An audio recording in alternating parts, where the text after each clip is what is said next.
கண்களை மூடுவோம். நல்ல தகப்பனே, எங்கள் சர்வ வல்லமை உள்ள ஆண்டவரே, இந்த அருமையான நேரத்திற்காக உமக்கு ஸ்தோத்திரம். கிருபை உள்ள கரத்தில் எங்களை தாழ்த்துகிறோம். நாங்கள் எப்பொழுதெல்லாம் கூடி வருகிறோமோ நீர் அப்பொழுதெல்லாம் எங்களுக்கு இரக்கம் செய்கிறீர் ஆண்டவரே. நாங்கள் எத்தனை முறை உம்முடைய சமூகத்துக்கு வந்தாலும் நீர் எங்களை வெறுமனே திரும்பி அனுப்பாத ஆண்டவர் அப்பா. இந்த மாலை வேளையிலும் நீர் எங்களை உம்முடைய வசனத்தினால் நிரப்பி அனுப்ப போகிற தயவுக்காக உமக்கு ஸ்தோத்திரம். உடைய வார்த்தைகள் எங்கள் ஆவி ஆத்மா சரீரத்துக்குள் ஊடுருவ போகிற தயவுக்காக உமக்கு நன்றி. ஆவியானவரே, உடைய மகிமையுள்ள கரத்தில் தாழ்த்துகிறோம். நீர் மாத்திரம் மகிமைப்படும். எங்கள் ஆண்டவர் இயேசுவின் நாமத்தில் பிதாவே, அல்லேலூயா. ஓசியாவின் புஸ்தகம் 3ஆம் அதிகாரம் 5வது வசனத்தை நாம் வாசிக்க கேட்டோம். பின்பு இஸ்ரவேல் புத்திரர் திரும்பி தங்கள் தேவனாகிய கர்த்தரையும் அவர்கள் தயவையும் நாடி அஞ்சிக்கையாய் திரும்பி வருவார்கள். இந்த வசனத்தில் தான் நாம் இன்றைக்கி பார்க்க போகிறோம். சில காலங்களாக ஒரு சில உபதேசம் ரொம்ப அதிகமாக போய்கிட்டே இருக்குது.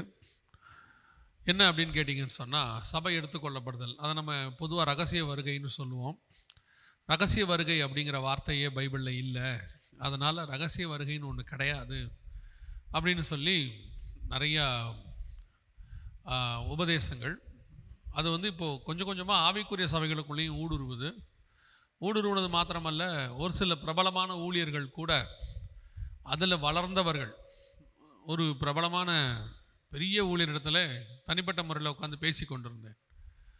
அப்பொழுது அவர் பேசும்போது ஒரு வார்த்தை சொன்னார், ரகசிய வருகை அப்படிங்கிறதுல எனக்கு அவ்வளோ உடன்பாடு இல்லை அப்படின்னார். எனக்கு ரொம்ப ஷாக் ஆயிடுச்சு, எனக்கு தூக்கி வாரி போட்டுருச்சு. அப்போ அவர்கிட்ட கேட்டேன், என்ன இப்படி சொல்கிறீங்க? அந்த காலத்தில் நீங்கள்லாம் பேசினதை வச்சு தானே நாங்கள்லாமே வளர்ந்துருக்குறோம் அப்படின்னு. அப்போ அவர் சொன்னார், அது ஒரு பழைய கதை அப்படின்னார். எனக்கு ஷாக் ஆயிடுச்சு. அது ஒரு பழைய கதை அப்படின்னு. என்னன்னு சொன்னால், காலங்கள் மாற மாற அவருடைய சூழ்நிலைகள் மாறும்போது சில உபதேசங்கள் கூடுமானால் தெரிந்து கொள்ளப்பட்டவர்களையும் வஞ்சிக்கத்தக்கதாக வருகிறது. கொடுக்கப்பட்ட உபதேசத்தில் நாம் வளரும்போது தான் ஆண்டவர் அதில் நம்மளை உறுதிப்படுத்துகிறார். எந்த நிலை வந்தாலும் உபதேசம் மாறாது. நமக்கு கொடுக்கப்பட்ட உபதேசம் ரொம்ப கரெக்ட். நான் ரொம்ப ஆண்டவர் ஸ்தோத்திரம் பண்ணுற ஒரு விஷயம் என்னென்னா, நான் சரியான உபதேசம் கொடுக்கப்பட்ட சபையிலே வளர்க்கப்பட்டேன். அது ஒரு பெரிய ஆசீர்வாதம். ஏன்னா ஆரம்பத்தில் போடப்பட்ட அஸ்திவாரம் தான் முடிவு பரியந்தம் நிற்க வைக்கும். இது ஆண்டவர் சபையில் சேர்க்கறதுக்கான எந்த சபையில் சேர்க்குறாருங்கிறது ஒரு பெரிய ப்ளஸ் பாயிண்ட். நான்லாம் ஒரு சபையில் கிட்டத்தட்ட எனக்கு தெரிஞ்சு என்னோடய கணக்குப்படி 30 வருஷமாக ஒரு சபையில் தான் நான் இருந்தேன். ஊழியத்துக்கு முழு நேரம் வந்த பிறகும் கூட. எதுக்கு சொல்கிறேன்னா, நான் அப்படிப்பட்ட ஒரு நல்ல உபதேசத்தை வளர்க்கப்பட்டதுனால இன்றைக்கி நிறைய உபதேசங்கள் நம்மளை கன்ஃபியூஸ் பண்ணுது. வெளிப்படுத்தின விசேஷத்தில் முதல் சபையை பார்த்து ஆண்டவர் சொல்வார், எபேசு சபையை பார்த்து, நிக்கோலாய் மதஸ்தாருடைய உபதேசத்தை நான் வெறுக்கிறேன், நீயும் வெறுக்கிறாயும்பார். நான் வெறுக்கிற நிக்கோலாய் மதஸ்தாருடைய உபதேசத்தை நீயும் வெறுக்கிறாய் அப்படிம்பார்.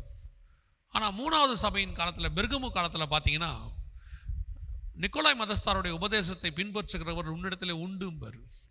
அப்போ என்ன அர்த்தம்னா, முதல் சபையின் காலத்தில் அந்த உபதேசம் வரும்போது சபை வெறுத்து தள்ளி இருக்கு. ஆனால் 3வது சபையின் காலத்தில் அது உள்ளுக்குள்ளே வந்துருச்சு. அப்போ சபை அதை எதிர்க்கலை. அப்படி தான் உபதேசம். ஒரு காலகட்டத்தில் உபதேசம் ரொம்ப ஸ்ட்ராங்காக இருக்கும்.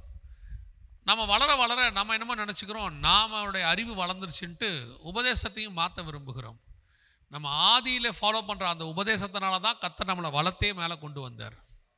அது மாறாது.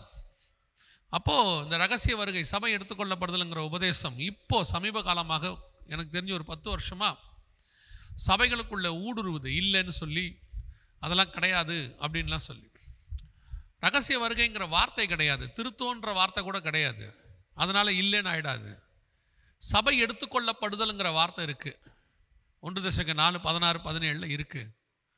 ஆனால் அன்னைக்குள்ள பரிசுத்தவான்கள் நாம் புரிந்து கொள்வதற்கு எளிமையாக பகிரங்க வருகை, ரகசிய வருகைன்னு சொல்லி வச்சாங்க. ஏன்னா அன்னைக்கு பைபிளே வாசிக்கிறவங்க ரொம்ப கம்மி. ஏன்னா படிப்பறிவு இல்லாத காலம், 2வது பைபிள் இல்லாத காலம். ஸோ அன்னைக்கு உள்ளவங்களுக்கு புரிஞ்சுக்கிறதுக்காக அப்படி சொல்லி வச்சாங்க. இன்றைக்கி உடனே ரகசிய வருகையே இல்லைன்ட்டாங்க. எனக்கு ரொம்ப ஆச்சரியம் அந்த ஊழியக்காரோட பேசின போது. சமீபத்தில் கொரோனா நேரத்தில் வீட்டில் இருக்க வேண்டிய காலகட்டம்.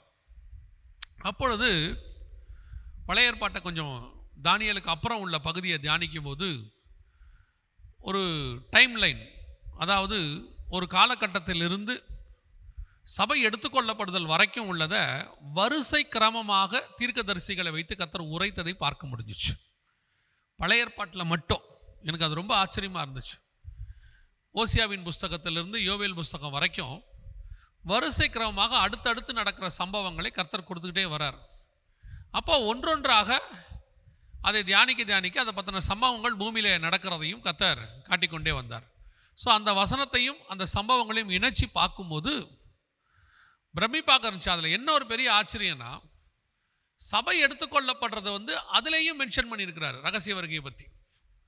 அதைத்தான் நாம் இன்னைக்கு பார்க்க போகிறோம். நீங்கள் வாசித்த ஓசியாவின் புஸ்தகம் 3ஆம் அதிகாரம் 5வது வசனம் கடைசி நாட்களில் நடக்கிற சம்பவத்தினுடைய ஆரம்பம். கடைசி கால சம்பவங்கள்னா இந்த கடைசி காலம் அப்படிங்கிறது எப்போ ஆரம்பிக்குது அப்படின்னு கேட்டிங்கன்னா, அப்போஸ்தலர் நடபடிகள் 2ஆம் அதிகாரத்திலேயே பரிசுத்த ஆவியானவர் ஊற்றப்படுறார். அப்போவே கடைசி காலம் என்ன ஆயிடுச்சு, ஆரம்பிச்சிருச்சு. ஆனால் கடைசி காலத்தினுடைய ஆரம்பம் தான் இருக்குது, முடிவு எப்போன்னு கிடையாது. பைபிளில் நம்ம ஆண்டவர்கிட்ட எப்போவுமே நம்ம ஆண்டவர் என்ன பண்ணுவார்னா, ஒரு ஹோல்டு அவர் கையில் வச்சுக்கிட்டே இருப்பார். நோவா காலத்தில் கூட சரி, ஜலப்பிரளயம் வரும்னு சொல்லிட்டாரு, சொன்ன நாள் இருக்குது, ஏனோக்கிட்ட சொன்னது இருக்குது. ஆனால் எப்போ வரும்னு அவங்ககிட்ட சொல்லலை, நோவாக்கிட்டையும் சொல்லலை. அதே மாதிரி தான் எல்லா காலகட்டத்திலையும் ஒரு ஹோல்டை தன் கையில் வச்சுக்கிட்டே இருப்பார். இப்போவும் ரகசிய வருகையை பற்றினதான அந்த கடைசி காலத்தினுடைய முடிவை அவர் சொல்லவே இல்லை. ஆரம்பிக்கிறது நமக்கு சொல்லிட்டார். பரிசுத்த ஆவியானவர் எப்போ ஊற்றப்பட்டாரோ அன்னையிலிருந்து கடைசி காலம் ஸ்டார்ட் ஆயிடுச்சு. இப்போ கடைசி காலத்தினுடைய மிக முக்கியமான கடைசி இடங்களுக்கு நாம் வந்திருக்கிறோம். எப்படி சொல்கிறோம் அப்படின்னு கேட்டிங்கன்னா, இந்த கடைசி காலத்திலேயே கடைசி நாட்களில் நடக்கிற ஒரு சம்பவம் இருக்குது. அதுதான் சரித்திரத்தையே கடைசி காலத்துக்குள்ளே நம்ம திருப்புறது. எதுன்னு கேட்டிங்கன்னா, அந்த 5வது வசனம் நீங்கள் வாசித்தது, கடைசி நாட்களில் இஸ்ரவேல் புத்திரர் திரும்பி தங்கள் தேவனாகிய கர்த்தரையும் தங்கள் ராஜாவாகிய தாவீதையும் தேடி அஞ்சிக்கையாய் திரும்பி வருவார்கள். காணாமல் போன இஸ்ரவேலர்கள் எப்பொழுது தங்கள் சுய தேசத்துக்கு திரும்பி வராங்களோ அது கடைசி நாட்களுடைய அடையாளம்.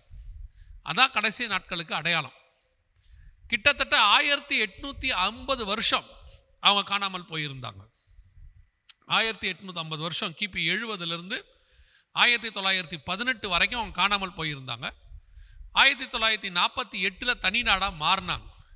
அதற்கு பிறகு இஸ்ரவேல் புத்திரர் அஞ்சிக்கையாய் திரும்பி வருவார்கள் அப்படிங்கிற தீர்க்க தரிசன வசனம் நிறைவேறிக்கிட்டே இருக்கு.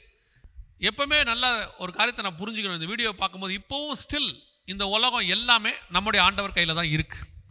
அத்தனையும் நம்ம ஆண்டவர் கையில் தான் இருக்குது. நம்ம ஆண்டவர் ஒரு காலகட்டத்தில் போனால் போயிடணும், வானா வந்துடணும். ஆண்டவர் போன்னு சொல்கிறதுக்கும் ஒரு காரணம் இருக்குது, வான்னு சொல்கிறதுக்கும் ஒரு காரணம் இருக்குது. இஸ்ரவேலர்கள் தங்கள் தேசத்தை விட்டு நேபுகாத் நேச்சர் காலத்தில் வெளியே போன்னு சொன்னார் ஆண்டவர். போனால் நல்லது, நேபுகாத் நேச்சரோட போயிட்டு அங்கே சேஃபாக இருப்பாங்க. போகாமல் இருந்தாங்கன்னா இங்கே மாட்டிப்பாங்க. அதே மாதிரி ஹிட்லர் காலத்தில் திரும்பி வர சொன்னார். வந்திருந்தாங்கன்னா நல்லது, வராமல் அவங்க ஜெர்மனியில் இருந்ததுனால 60 லட்சம் பேர் செத்து போனாங்க. கானான் தேசத்துக்குள்ளே போன்னு சொல்லும் போது போயிருந்தாங்கன்னா நல்லது, போகலை. திருப்பி போக வேணான்னு சொன்னார், உள்ளே போக முடிவு பண்ணாங்க. 10,000 பேர் செத்து போனாங்க. 40 வருஷம் சுற்றி வந்தாங்க. எதுக்கு சொல்கிறேன், நம்ம வாழ்க்கையில் கர்த்தர் சொல்கிற ஒவ்வொருத்தையும் அதனது நேரத்தில் செய்யணும். இந்த உக்ரைன் மக்களுக்கு பெரிய ஆச்சரியம், இந்த யூதர்களுக்கு கர்த்தர் ஒரு வாய்ப்பு கொடுத்தார், திரும்பி வாங்கன்னு. இவங்க அத்தனை பேரும் திரும்பி வந்துட்டாங்க. வந்தவங்க அத்தனை பேரும் தப்பித்து கொண்டார்கள், மிக துல்லியமாய் பாதுகாக்கப்பட்டார்கள். கடைசி நாட்களுடைய மிக முக்கியமான அடையாளம் எதுன்னு கேட்டிங்கன்னா, இஸ்ரவேல் புத்திரர் திரும்பி வர்றது. இது கடைசி காலம் இல்லை, நீங்கள் பயப்படாதீங்க, உங்களை ஏமாத்துறாங்க அப்படின்லாம் கொஞ்சம் பேர் சொல்கிறாங்க. உங்களையும் சொல்கிறேன், நீங்கள் பயப்படாதீங்க. கடைசி நாட்கள்னால் பயப்பட வேண்டிய அவசியமே. இப்போ என்ன ஆயிடுச்சுன்னா, கடைசி நாட்களுங்கிறது ஏதோ ஒரு ஹாரர் த்ரில்லர் உபதேசம் மாதிரி ஆயிடுச்சு. கேட்குறதுக்கே எல்லாருக்கும் பயமாக இருக்குதாமா கடைசி நாட்கள். ஏன் பயப்படுறாங்கன்னு தான் எனக்குமே புரியல. இயேசுவை பார்க்குறதுக்கு என்ன உங்களுக்கு அவ்வளோ பயம்? கடைசி நாட்கள்னால் என்ன? உபத்திரவ காலத்துக்கு முன்பாக தேவன் நம்மை கூட்டி கொண்டு போவார். இவங்களுக்கு என்ன பிரச்சனை? உபத்திரவ காலம் வருங்கிறத ஏற்றுக்கிறாங்க, இயேசு வருவாருங்கிறத அவங்களால ஏற்றுக்க முடியல, கூட்டிகிட்டு போவாருங்கிறத ஏற்றுக்க முடியல. ஏன்னா நடக்கிற சம்பவத்தெல்லாம் பார்க்கும்போது கடைசி நாட்கள் மாதிரி தான் இருக்குது. ஆனால் நடுவில் இயேசு கூட்டிகிட்டு போவாரா? அது எப்படி? நீ விசுவாசித்தால் தேவனுடைய மகிமையை காண்பாய், அவ்வளோதான். விசுவாசிக்கிறவங்கள தான் இயேசு பார்க்க வர போகிறார். அப்போ கடைசி நாட்கள் என்றால் பயம் வேண்டிய அவசியம் இல்லை. நம் காலத்தில் யாராவது கடைசி காலம் இல்லைன்னு சொன்னாங்கன்னா, இஸ்ரவேல்னு ஒரு தேசம் இருக்குன்னா, அங்கே யூதன்னு ஒருத்தன் இருக்கிறான்னா கடைசி காலமாக இருந்தால் தான் அவன் இருப்பான். அந்த தேசம் இருக்குன்னா அது கடைசி காலம்தான் அர்த்தம்.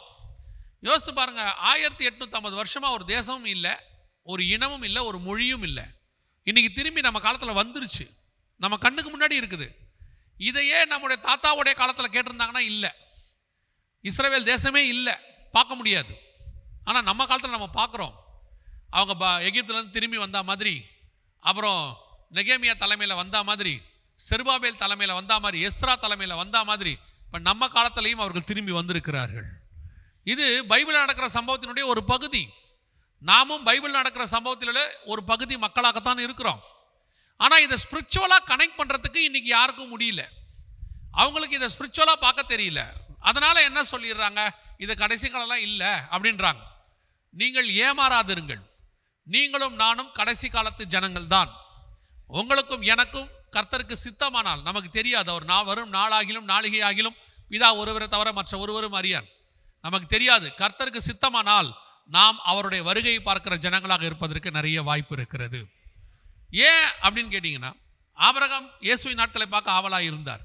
2000 வருஷம் கழிச்சு அவருடைய சந்ததி அதை பார்த்தது. இயேசு சொல்கிறாரு, அவன் கண்டு களி கூர்ந்தான். அதே மாதிரி தான் 2000 வருஷத்துக்கு முன்னாடி அப்போஸ்தலர்கள் வருகையை பார்க்க ஆவலாக இருந்தார்கள்.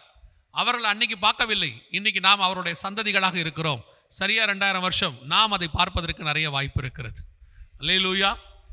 நாம் பார்க்கிறோம், இல்லை நம்முடைய சந்ததி பார்க்கிறது, எப்படியோ. ஆனால் இயேசுவின் வருகை மிக சமீபம். நினையாத நாளிலே மனுஷகுமாரன் வருவார். அதற்கு முன்னோட்டமாகத்தான் இஸ்ரவேலர்கள் தேசத்தை ஸ்தாபித்திருக்கிறார்கள். அங்கே நடக்கிற ஒவ்வொரு சம்பவமும் கடைசி காலத்தினுடைய மிக முக்கியமான சம்பவம் தான். இது முதலாவதாக ஓசியாவின் புஸ்தகம் 3ஆம் அதிகாரம் 4-5 வசனத்தில் சொல்லப்பட்ட தீர்க்க தரிசனம். இது நிறைவேறின உடனே 4ஆம் அதிகாரம் 1வது வசனத்திலிருந்து 9ஆம் அதிகாரம் 4ஆம் வசனம் வரைக்கும் இஸ்ரவேல் புத்திரர் தேவனுக்கு விரோதமாக செய்கிற காரியங்கள் அத்தனையும் அங்கே கொடுக்கப்பட்டு, உங்களுக்கு தெரியும் என்று நினைக்கிறேன், வேதத்தில் இது இருக்கு. பொதுவாக இஸ்ரவேல் ஜனங்கள் எப்பொழுதுமே தங்கள் சுய தேசத்துக்கு வருவார்கள். தேவனுக்கு முன்பாக கொஞ்ச நாள் உண்மையாக இருப்பாங்க, திருப்பி கொஞ்ச காலம் அவரை விட்டு தூரம் போவாங்க. கர்த்தர் யாரையாவது வச்சு எச்சரிப்பு கொடுப்பாரு, கேட்க மாட்டாங்க. கர்த்தர் யார் கையிலையாவது பிடிச்சி கொடுப்பாரு. மோவாபிய ராஜா, அம்மோனிய ராஜா யார்ட்டையாவது கொடுப்பாரு. அவன் அவர்களை பிடிச்சி அடின்னு அடிப்பான். அப்புறம் கதர்னு கதறுவாங்க. ஒரு ரட்சகனை எழுப்புவார். எப்தா, சிம்சோன், கிதியோன், யாராவது ஒருத்தரை எழுப்புவார். அவன் விடுதலை ஆக்குவான். திருப்பி கொஞ்ச நாள் ஒழுங்காக இருப்பாங்க, திருப்பி தேவனை விட்டு தூரம் போவாங்க, திருப்பி பிடிச்சி கொடுப்பாரு. இது சம்பவம் நடந்துக்கிட்டே இருக்கும். நீங்கள் நியாயாதிபதி புஸ்தகத்தை வாசித்து பாருங்கள், யார் கையில் எத்தனை வருஷம் பிடிச்சி கொடுத்தாரு, அப்புறம் யார் விடுதலை ஆக்கினா, அப்புறம் எத்தனை வருஷம் ஒழுங்காக இருந்தாங்க, திருப்பி யார்கிட்ட பிடிச்சி வரிசையாக இருக்கும் நீங்கள் நியாயாதிபதிகளில். அதே மாதிரி தான் இஸ்ரவேல் புத்திரர் இப்போவும் அதே காரியம்தான். 3ஆம் அதிகாரம் 4-5 வந்துட்டாங்க. இப்போது 9-4ஆம் வசனம் வரைக்கும் அவங்க என்னென்னலாம் செய்வாங்கன்றதை ஆண்டவர் அங்கே சொல்கிறார். இப்போ அதைத்தான் அவன் திருப்பி செஞ்சு தேவனை விட்டு தூரம் போயிருக்கிறது.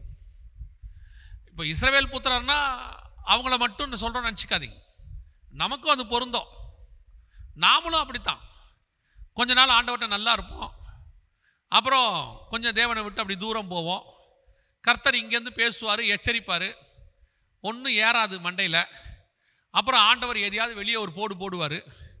வெளியே போட்டு உடம்புக்கு சரியில்லாமல் போகும், இல்லை ஏதாவது ஒன்று நடக்கும், இல்லை நஷ்டம் வரும், ஏதாவது ஒன்று வரும். திருப்பி ஓடி வர்றது, பாஸ்டர் எனக்கு ஏன் பாஸ்டர் இப்படியெல்லாம் நடக்குது நாங்கள் அப்படின்றது. அப்புறம் இவங்களும் ஊக்கமாக ஜெபம் பண்ணுவாங்க, நீங்களும் மனம் திரும்புவீங்க. அப்புறம் கொஞ்சம் எல்லாம் சரியாகும், திருப்பி கொஞ்ச நாள் ஒழுங்காக இருப்போம், திருப்பி தூரம் போவோம். இல்லைங்க அப்படிலாம் நடக்கலை அப்படின்னா நான் உங்களுக்கு ஒரு உதாரணம் சொல்கிறேன். நீங்கள் எப்படி அதெல்லாம் நம்ம கரெக்டாக நடக்குதுங்கிறதுக்கு நான் ஒரு உதாரணம் சொல்கிறேன்.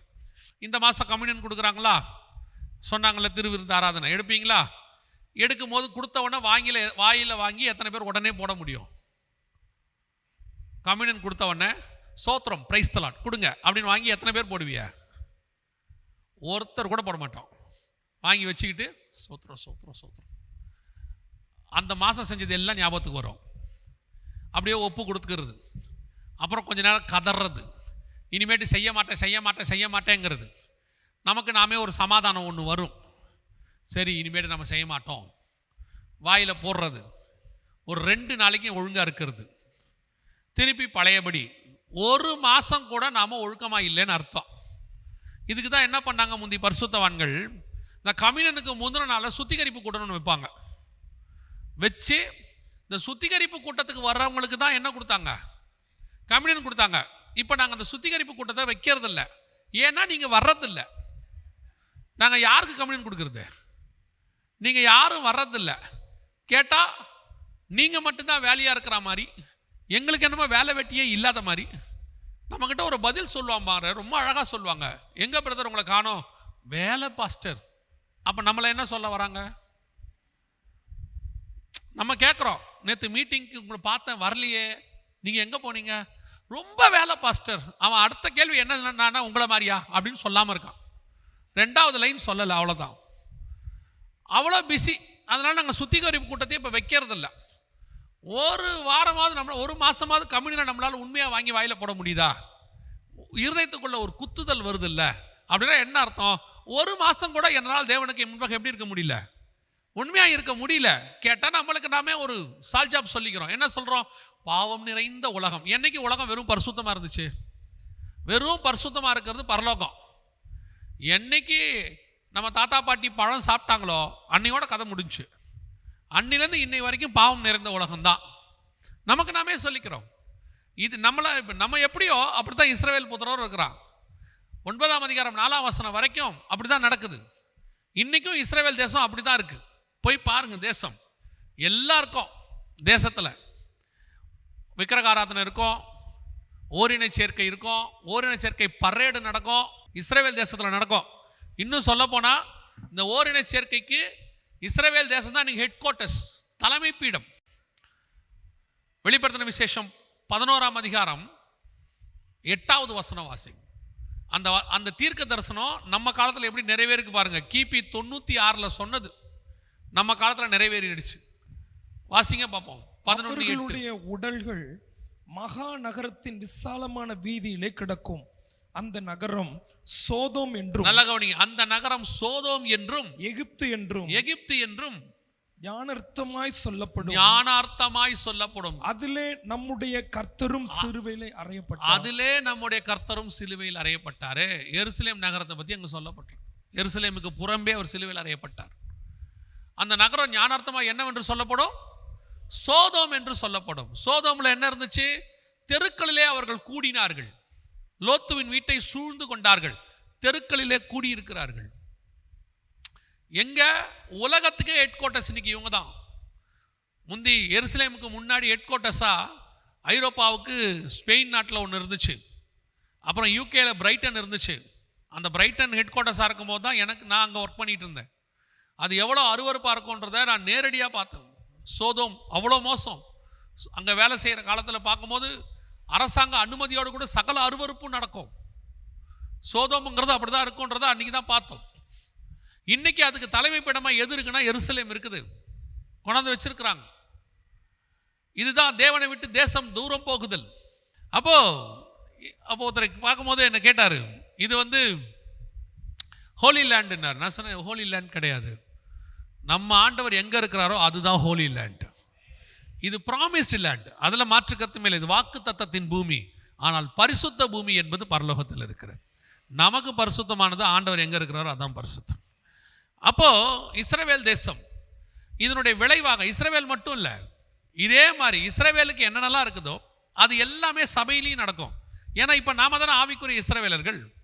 இப்போ நமக்கு அதான் நடக்குது. நாமும் அப்படி தான் தேவனை விட்டு தூரம் போய்கிட்டே இருக்கிறோம், கர்த்தருக்கு பிரியமில்லாத காரியத்தை செஞ்சுக்கிட்டே இருக்கோம். வாசிங்க, அதனுடைய விளைவாக ஆண்டவர் என்ன செய்கிறாருன்னு அந்த 9ஆம் அதிகாரம் 4ஆம் வசனத்தில் இருக்குது. 9ஆம் அதிகாரம் ஓசியாவின் புஸ்தகம் 4ஆம் வசனம். எவ்வளவு துல்லியமான தீர்க்க தரிசனம் பாருங்க. வாசிங்க பாப்போம். அவர்கள் கர்த்தருக்கு திராட்சரசத்தின் பானபலியை வார்ப்பதும் இல்லை, அவருக்கு அங்கீகரிப்பாய் இருப்பதும் இல்லை. அவருடைய பலிகள் அவர்களுக்கு துக்கம் கொண்டாடுகிறவர்களின் அப்பத்தை போல இருக்கும். அதை புசிக்கிற யாவரும் தீட்டுப்படுவார்கள். அவருடைய அப்பம் அவர்களுக்கே ஆகும், அது கர்த்தருடைய ஆலயத்தில் வருவதில்லை. அந்த வசனம் என்ன சொல்லுது அப்படின்னு கேட்டிங்கன்னா, ஆலயத்துக்குள்ள திராட்சரசமோ அப்பமோ வராது தடை செய்யப்படும்னு ஆண்டவர் சொல்கிறார். வாசனம் நல்லா கவனிங்க. இது எப்போ நடக்குதுன்னா இஸ்ரவேல் புத்திரர் திரும்பி வந்த பிறகு நடக்குது. உங்களுக்கு நல்ல ஒரு விஷயம் தெரிஞ்சுக்கணும். இஸ்ரவேல் புத்திரர் திரும்பி வந்த பிறகு ஆலயமே கிடையாது. இன்னும் அவங்களுக்கு என்ன கிடையாது? ஆலயமே கிடையாது. அவங்க திரும்பி வந்த பிறகு கடைசி நாட்களில் திரும்பி வருவார்கள். நீங்கள் இருக்கு திரும்பி வந்த பிறகு நீங்கள் அவங்க திரும்பி எப்பெல்லாம் வந்தாங்களோ அப்போல்லாம் அவங்களுக்கு ஆலயமே கிடையாது. நல்லா தெரிஞ்சுக்கொள்ளுங்க. முதல் தடவை எகிப்தில் வந்தாங்க, அப்போவும் அவங்களுக்கு ஆலயம் கிடையாது. ரெண்டாவது தடவை நெகேமியா வந்தார், அப்போவும் ஆலயம் கிடையாது. செருபாபேல் வந்து தான் என்ன பண்ணுறாரு? ஆலயம் கட்டுறாரு. இப்போ அவங்க திரும்பி வந்தாங்க, இப்போவும் என்ன கிடையாது? ஆலயம் கிடையாது. ஆனால் இங்கே வசனம் சொல்லுது, அந்த அப்பமும் ரசமும் அவங்க ஆலயத்துக்குள் வருவதில்லைன்னு இருக்கு. அப்படின்னா இது எதை குறிக்கிற சம்பவம்? இஸ்ரவேல் புத்திரர் திரும்பி வந்த பிறகு 1948க்கு பிறகு அப்பமும் ரசமும் ஆலயத்துக்குள்ள வராத காலம் எது? இஸ்ரவேலுடைய ஆலயத்துக்குள்ள இல்லை. இப்போ அவங்களுக்கு ஆலயமே கிடையாது, நமக்கு தான் ஆலயம் இருக்குது, நம்ம தான் ஆலயத்தில் இருக்கிறோம். அப்பமும் ரசமும் ஆலயத்துக்குள்ள வராத காலம் எது? கொரோனா காலத்தில் தான் அப்பமும் ரசமும் ஆலயத்துக்குள்ள வரல. அதுவும் ஒரு சில நாட்டில் இல்லை, உலகம் முழுவதும் அத்தனை ஆலயத்திலும் தடுத்து நிறுத்தப்பட்டது, வேர்ல்டு வைட். அப்படின்னா சபைக்குள்ள அப்பமும் ரசமுங்கிறது உடன்படிக்கை. உடன்படிக்கை வராதபடிக்கு அதை தடுக்கிற அதிகாரம் யாருக்கு இருக்குது? சபையினுடைய கதவை பூட்டுகிறதும் சபையினுடைய கதவை திறக்கிறதும் யார் கையில் இருக்குது? கர்த்தருடைய கரத்தில் இருக்கிறது. ஏன்னா வசனம் சொல்லுது, ஒருவரும் பூட்டக்கூடாதபடிக்கு திறக்கிறவரும் ஒருவரும் திறக்கக்கூடாதபடிக்கு பூட்டுகிறவரும் சொல்லுகிறதாவது. அப்படின்னா சபையினுடைய கதவை பூட்டுற அதிகாரமும் திறக்கிற அதிகாரமும் யார்கிட்ட இருக்குது? கர்த்தர்கிட்ட இருக்குது. அப்போ ஏன் சபையை இத்தனை ஒரு 6 மாதம், நமக்கு தான் 6 மாதம், அது பெரிய கர்த்தருடைய கிருபை. தமிழ்நாட்டுக்கு கனடா தேசத்தெல்லாம் 2022 தான் ஆலயமே திறந்திருக்கிறாங்க. அது வரைக்கும் அரசாங்கம் அனுமதியே கொடுக்கல. என்ன காரணம்? கொரோனான்னு மட்டும் சொல்லிடாதீங்க. ஏன் கொரோனான்னு சொல்லிடாதீங்கன்னா, கொரோனான்னு சொன்னீங்கன்னா சபை கொரோனா கிட்ட தோத்துருச்சுன்னு அர்த்தம். வசனம் தெளிவாக இருக்குது, சபையை பாதாளத்தின் வாசல்கள் மேற்கொள்ளாதுன்னு இருக்கு. பாதாளத்தின் வாசல்கள் மேற்கொள்ளாதுன்னா கொரோனாவும் மேற்கொள்ளாது. அப்போ சபையை பூட்டுகிற அதிகாரம் யாருக்கு இருக்கு? நல்லா தெரிஞ்சுக்கொள்ளுங்க. ரோமர் காலத்திலிருந்து இன்னைய வரைக்கும் சபையை தொடுகிற அதிகாரம் யாருக்கும் கிடையாது. அது கர்த்தருடையதான மனவாட்டி. கர்த்தர் அதை பத்திரமாய் பாதுகாத்திருக்கிறார். சபையோட மோதின அரசாங்கங்கள் தான் காணாமல் போயிருக்கே ஒழிய சபை திடமாய் நின்று இருக்கிறது. எத்தனையோ சாம்ராஜ்யம், எத்தனையோ இசம், கம்யூனிசம், நேசிசம், பாசிசம் எல்லாம் காணாம போச்சு. ஆனா சபை நிக்குது. வால்டர்னு ஒரு மிகப்பெரிய ஏத்திஸ்ட், நாத்திகர், அவர் தான் கிறிஸ்தவத்துக்கு எதிராக அதிகமாக எழுதினவர். அவரை ஜெயிச்சிருவார்னு எல்லாரும் நினைச்சாங்க, அந்த அளவுக்கு எழுதினார். அவர் சொன்னார், நான் போகிறேன், இன்னும் 100 வருஷத்தில் கிறிஸ்தவமும் இருக்காது பைபிளும் இருக்காதுன்னு சொன்னார். நடந்தது என்ன தெரியுமா? அந்த வால்டர் செத்துட்டாரு.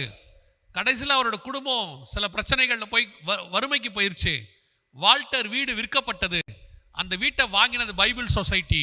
வாங்கி அவர் வீட்டில் தான் பைபிளே பிரிண்ட் பண்ணப்பட்டது. ஒரு நாளும் வசனமும் சபையும் தோர்த்து போகவே போகாது. அப்போ கொரோனா பீரியட்ல மட்டும் என்ன நடந்துச்சு? கர்த்தர் சபையை பூட்ட அனுமதி கொடுத்தார். காரணம் என்ன தெரியுமா? உடன்படிக்கை நிறுத்தி வச்சார். அவர்கள் அப்பம் அவர்களுக்கே ஆகும், அவர்கள் திராட்சரசம் என் ஆலயத்துக்குள் வருவதில்லை. காரணம், சபைக்குள்ள கர்த்தருக்கு பிரியமில்லாத காரியம். இந்த 9ஆம் அதிகாரம் 4ஆம் வசனம் வரைக்கும் இஸ்ரவேல் புத்திரர் என்னெல்லாம் பண்ணாங்களோ அதை விட அருவருப்பு சபைக்குள்ள இருந்துச்சு. சபைக்குள்ளேயே ஆணுக்கும் ஆணுக்கும் கல்யாணம், பெண்ணுக்கும் பெண்ணுக்கும் கல்யாணம், பூனைக்கும் பூனைக்கும் கல்யாணம், நாய்க்கும் கல்யாணம், என்னென்ன பண்ணணுமோ எல்லா அருவருப்பு. நிர்வாண சபை, மதுபான சபை. காலையில் சபை நடக்கும், சாயங்காலத்தில் மதுபான பப்பு நடக்கும். வெளிநாட்டில் ஒவ்வொரு நாட்டில் ஒவ்வொரு விதம். அமெரிக்காவில் ஒரு மாதிரி அருவருப்பான பாவம், ஆப்பிரிக்காவில் ஒரு மாதிரி பாவம். இப்போ நம்ம ஊருக்கு வந்தால் நம்ம ஊரில் வேற மாதிரி. சபைக்குள்ளேயே பணக்காரன் ஏழை, சபைக்குள்ளேயே அந்த ஜாதிக்காரன் இந்த ஜாதிக்காரங்க, சபைக்குள்ளேயே படித்தவனுக்கும் படிக்காதவனுக்கும் வித்தியாசம் எல்லாம் இருந்துச்சு சபைக்குள்ள. பொருளாசை, பணத்தாசை. கர்த்தரும் பேசி பேசி பார்த்தார், கிட்டத்தட்ட 2000 வருஷம் வருகை நெருங்க போகுது. வேற வழி இல்லை. எதை சொன்னா நாம திருந்துவோம்? எப்படி திருத்துறது? அந்த ஷாக் ட்ரீட்மெண்ட் தான் அது. உடன்படிக்கையை ஸ்டாப் பண்ணிட்டார். ஒரு பொண்ணுக்கு கல்யாணம் ஃபிக்ஸ் பண்ணிட்டு கல்யாணம் நெருங்கும் போது கொஞ்சம் கல்யாணத்தை தள்ளி வைக்கலாங்க, இப்போ வேணான்னு சொன்னால் என்ன ஆகும்? அந்த குடும்பம் என்ன ஆகும்? ஒரு ஷாக் ஆகும் பாருங்க. அந்த மாதிரி தான் உடன்படிக்கையை நிறுத்திட்டார். அந்த உடன்படிக்கை நிறுத்தி சபைக்குள்ள அப்பமும் திராட்சரசமும் வராத போது ஒரு பெரிய கூட்டம் உண்மையிலேயே கர்த்தரை நோக்கி கதற ஆரம்பிச்சிச்சு. ஆண்டவரே ஏன் எங்களுக்கு இப்படி நடக்குதுன்னு. ஒரு இன்னொரு பெரிய கூட்டம் அது அவனுக்கு வசதியாக போச்சு. இப்போ நாம் சபைக்கு கிளம்பி வந்து ஆராதனை கேட்க சொல்கிறோம்ல, அவனுக்கு அது வீட்டில் இருந்து ஆராதனைங்கிறது இன்னும் நல்லதாக போச்சு. கிளம்பிலாம் வர தேவையில்லை, லுங்கியோட உட்காந்து கேட்கலாம். சட்டை போடணும்னு அவசியம் இல்லை. அந்த அம்மாவுக்கும் கிளம்பி வரணும்னு அவசியம் இல்லை, நைட்டி போட்டுக்கிட்டே கேட்கலாம். இல்லை ஒருத்தர் சொல்கிறானா, செய்தி ஆரம்பிக்கும் போது சொல்லுவாராம், அம்மா சாப்பாடு கொண்டாந்துருமா, செய்தி முடியறதுக்குள்ளே சாப்பிட்ருவோம். செய்தி நேரம் என்ன நேரம்? சாப்பாடு நேரம். அவனுக்கு அதான் வசதி. ஆனால் ஒரு கூட்டம் கூடி வந்து ஆராதிக்கிற கூட்டத்துக்கு, தேவனை ஒருமனப்பட்டு ஆராதித்து தேடி வர்றவங்களுக்கு சபை அடைக்கப்பட்டது. கம்யூனியன் இல்லை பாருங்க. வீட்டுக்குள்ளே இருந்தால் உனக்கு எப்படி கம்யூனியன் வரும்? அந்த உணர்வு கொஞ்சம் பேருக்கு போயிடுச்சு. ஒரு கூட்டம், ஐயோ ஆண்டவரே எப்போ கதவை திறப்பீங்க, எப்போ உடன்படிக்கையை எங்களுக்கு ஏற்படுத்துவீங்க, எப்போ அப்பமும் ரசமும் வரலையோ. அதில் ஒரு சிலர் இன்னும் நூதனமாக இருக்கான், அவனை விட்டுருவோம். ஆண்டவர் அப்பமும் ரசமும் நிறுத்து, எதுக்கு? உணர்வடைகிறதுக்காக நிறுத்தினார். இவன் கொரியரில் கம்யூனியன். எப்படி? கொரியரில் கம்யூனியன், டோர் டெலிவரி. இன்னொருத்தர் ஆன்லைன் கம்யூனியன். கம்யூனியன் என்னன்னே தெரிய போச்சு உங்களுக்கு. ஆனால் இதுதான் டெஸ்ட் எக்ஸாமினேஷன் ஆண்டவர் வச்சது கொரோனா நேரத்தில். யார் யாரெல்லாம் சத்தியத்தில் உண்மையாக இருக்கிறான், யார் யாரெல்லாம் உண்மையிலேயே தேவனை தேடினாங்க, இதெல்லாம் டெஸ்ட்டு. ஒரு கூட்டம் நிர்விசானம் சபையில் ஆண்டவர் சொல்லி சொல்லி பார்த்தாரு. ஒரு கூட்டம் கேட்கல, என்ன சொன்னாலும் கேட்காது. ஆராதனை 8:30 மணிக்கு தான் வீட்டிலேயே கிளம்புறது. இப்போ தான் துதி பகுதி போய்கிட்டே இருக்கும், இப்போ தான் பாடிக்கிட்டு இருப்பாங்க. ஒரு சில அவுட்ஸ்டாண்டிங் மெம்பர்லாம் இருந்தாங்க, மனைவி பிள்ளைகளை கொண்டாந்து விட்டுட்டு வெளியவே நிற்பாங்க. அவங்களும் அவுட்ஸ்டாண்டிங் மெம்பர், வெளியவே இருப்பாங்க, உள்ளே வர மாட்டாங்க. ஆனால் அவங்களாம் சர்ச்சில் மெம்பர் தான். கேட்டு பாருங்க, ரொம்ப பிஸி. கர்த்தர் எல்லாம் பார்த்தாரு. ஞானசானம் எடுக்க சொன்னால் எடுக்க மாட்டாங்க.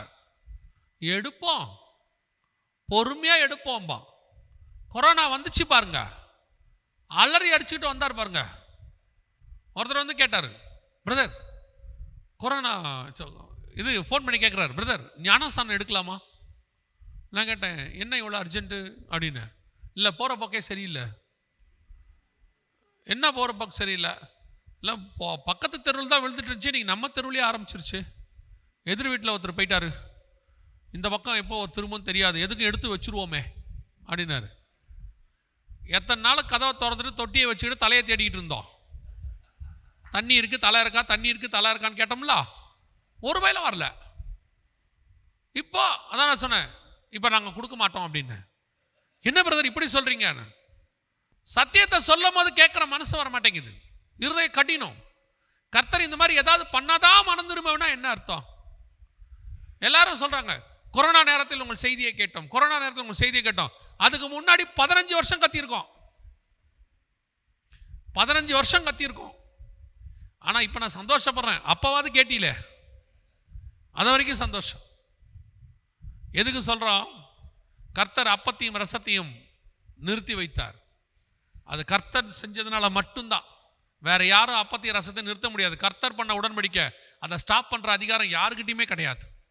ஒரு ஊழியக்காரர் எனக்கு ஃபோன் பண்ணி கேட்டார், சரி நீ சொல்கிறதெல்லாம் நான் எடுத்துக்கிறேன், எனக்கு தெரிஞ்சு என் சர்ச்சில் நான் சபையை ஒழுங்காக தான் நடத்துகிறேன். சிங்கப்பூரில் ஒரு ஊழியக்காரர் இருக்கிறார், ரொம்ப ஸ்ட்ரிக்டாக சபை நடத்துவார்.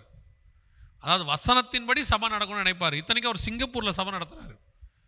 ஒரு லிமிட்டுக்கு மேலே க்ரௌடு ஏற்றுக்க மாட்டார். அவர் சொல்லுவார், என்னால் இவ்வளோ பேரை தான் மேய்க்க முடியும், எனக்கு இது போதும் பார். அப்படிப்பட்ட போதகரில் ஒருத்தர் என்னை கேட்டார், ஏன் சபையில் அப்படி எதுவுமே இல்லையப்பா, ஏன் சபையில் ஏன் அப்படி நடந்துச்சு? அவர் உண்மையிலே கேட்டார். அவருக்கு ஒரு பதில் ஆண்டவர் சொன்னார், எருசலேமை பிடித்து கொடுக்கும்போது சில நேரத்தில் தானியேலையும் சாத்ராக் மேஷாக் ஆபேத்நேகையும் பிடிச்சு கொடுக்க தான் வேண்டி இருக்குது மொத்தமாக கொடுக்கும்போது. ஆனால் அவைகளுக்கு நடுவே தானியேலுக்கு காட்டின வித்தியாசத்தை கர்த்தர், எந்த சபை உண்மையாக இருந்துச்சோ அதுக்கு வித்தியாசத்தை கர்த்தர் காட்டினார். கொரோனாவுக்கு நடுவில் உண்மை உள்ள விசுவாசிக்கும் உண்மை இல்லாத விசுவாசிக்கும், உண்மை உள்ள ஊழியனுக்கும் உண்மை இல்லாத ஊழியனுக்கும், உண்மை உள்ள சபைக்கும் உண்மை இல்லாத சபைக்கும் கர்த்தர் வித்தியாசத்தை காட்டினார், கன்ஃபார்மாக காட்டினார். அந்த 2 வருஷம் கர்த்தர் பறந்து காக்கிற பட்சியை போல பாதுகாத்து கொண்டார். கொரோனாவுக்கு முன்னாடி ஒழுங்காக ஊழியம் பண்ணவங்களை கொரோனா நேரத்தில் கர்த்தர் பத்திரமா பார்த்துக்கிட்டாரு. கொரோனாவுக்கு அப்புறம் 2 மடங்கு ஊழியம் செய்ய கர்த்தர் கிருபை தந்தார். கொரோனாவுக்கு முன்னாடி சோம்பேறியா இருந்தாமல்ல, அவனை கொரோனாவில் படுக்கை ஆக்கிட்டார். நீ வரவே வேணான்ட்டார். ஏன்? நீ தான் நல்லா இருக்கிற காலத்திலேயே, வெளிச்சத்தின் காலத்திலே வேலை செய்ய முடியல, கிரியை செய்ய முடியாத காலத்தில் நீ என்ன பண்ணுவ? நம்ம ஆண்டவர்கிட்ட ஒரு குணம் உண்டு, என்ன தெரியுமா? கனி கொடுக்க முடியாத காலத்தில் கனி எதிர்பார்க்கிறவர் அவர். ஏன்னா கனி கொடுக்கிற காலத்தில் நீ கனி கொடுத்திருந்தால் கனி கொடுக்க முடியாத காலத்திலும் 1-2 கனி உங்கள்கிட்ட மிச்சம் இருக்கும். பூமியே கெட்டு போயிருந்தாலும் ஒரு நோவாவை கர்த்தர் எதிர்பார்ப்பார். சோதோமோ கெட்டு போயிருந்தாலும் ஒரு லோத்தை கர்த்தர் எதிர்பார்ப்பார். ஒரு ஆள் உள்ள இருக்குதான்னு பார்ப்பாரு, கர்த்தர் அந்த ஆளை காப்பாற்றிடுவார். அதான் ஆண்டவர் சொல்றது. கொரோனா நேரத்தில் அதுக்கு முன்னாடி உண்மையாக ஊழியம் பண்ண ஊழியக்காரங்களை கொரோனா நேரத்தில் கர்த்தர் கை விடவே இல்லை. கர்த்தர் பத்திரமாய் பாதுகாத்து கொண்டார். இப்போவும் சொல்றேன், இதை விட மோசமான காலங்கள்லாம் பின்னாடி வருகிறது. அப்பொழுதும் கர்த்தர் நம்மை ஒரு நாளும் கைவிடவே மாட்டார். அவைகளுக்கு நடுவிலே கர்த்தர் நம்மை பத்திரமாய் பாதுகாத்துக் கொள்வார். இப்போ ஆண்டவர் நமக்கு ஒரு வழிவாசலை திறந்து கொடுத்திருக்கிறார். இந்த தடவை கதவை அடைச்சாரு, நமக்கு பாடம் சொல்லி கொடுத்தாரு. இஸ்ரவேல் ஜனங்களுக்கு 2வது தடவை என்ன பண்ணார் தெரியுமா? தேசத்தை வச்சுக்கிட்டாரு, அவங்கள விரட்டி விட்டார். இது 2வது தடவை நமக்கு நடக்கும். இந்த தடவை நாம ஒழுங்கா இல்லை, சங்காரம் நம்ம பக்கம் திரும்பும். ரொம்ப கேர்ஃபுல்லாக இருந்துக்கணும். நம்ம ஆண்டவர் கிருபையின் தேவன்தான், அதே தேவன்தான் நீதியுள்ள நியாயாதிபதியாகவும் இருக்கிறார். He is an advocate as well as he is the judge. அவர் நீதியுள்ள நியாயாதிபதி. அதனால போதுமான அவகாசம் நமக்கு கொடுக்கிறார். சபை கர்த்தருக்கு முன்பாக உண்மையும் உத்தமமாக இருக்கும் பட்சத்தில் சபைக்காக தன் ஜீவனையும் கொடுக்க அவர் தயார். அதே நேரத்தில் சபை கர்த்தரை விட்டு சொல்ல சொல்ல சோரம் போயிட்டே இருந்தா பிடிச்சி இன்னொருத்தன் கையில் கொடுக்கறதுக்கும் கர்த்தர் தயாராக இருப்பார். ஆண்டவருக்கு தேவை அவர் சபை பரிசுத்தமாய் அவரை மேலே போய் சந்திக்கணும். அது ஒன்று தான் கர்த்தருக்கு தேவை.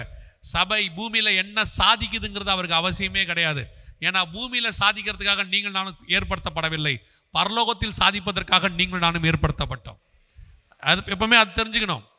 அதனால இப்போ கர்த்தர் இன்னொரு வாய்ப்பு நமக்கு தந்திருக்கிறார், திருப்பி கூடி வர பண்ணி இருக்கிறார், இப்போ வழிவாசலை திறந்து கொடுத்திருக்கிறார். இப்போ நாம் எவ்வளவு ஆக்டிவாக ஊழியம் பண்ணுறோமோ, அடுத்து திருப்பி இதே மாதிரி கொரோனா விட மோசமான யுத்த காலம் ஒன்று வரப்போகுது, நியூக்ளியர் வார் ஒன்று வரும். அந்த காலத்திலும் கர்த்தர் ஊழியம் செய்வதற்கு ஒரு வாய்ப்பை நமக்கு தருவார். இப்போ இதெல்லாம் நடந்து முடிஞ்சிச்சு. இந்த நடந்து முடிகிற காலத்தில் மிக முக்கியமான தீர்க்க தரிசனங்களும் இந்த ஓசியாவில் உள்ளது நிறைவேறினது. என்னென்ன தீர்க்க தரிசனம் நிறைவேறிச்சு வாசிங்க. 12ஆம் அதிகாரம் 1ஆம் வசனத்தை வாசிங்க. 12:1 வாசிங்க. எப்ராயிம் காற்றை மேய்ந்து கொண்டற்காற்றை பின்தொடருகிறான். அவன் நாள்தோறும் பொய்யையும் கேட்டையும் வர்த்திக்க பண்ணி அசீரியரோட உடன்படிக்கை பண்ணுகிறான். எகிப்துக்கு எண்ணெய் கொண்டு போகப்படுகிறது. இந்த ஒரு வசனம் மட்டும் இதில் உள்ள ஒரு 3 முக்கியமான தீர்க்க தரிசனம் இருக்கு. 3ம் இந்த கொரோனா பீரியட்லேயே நிறைவேறிடுச்சு.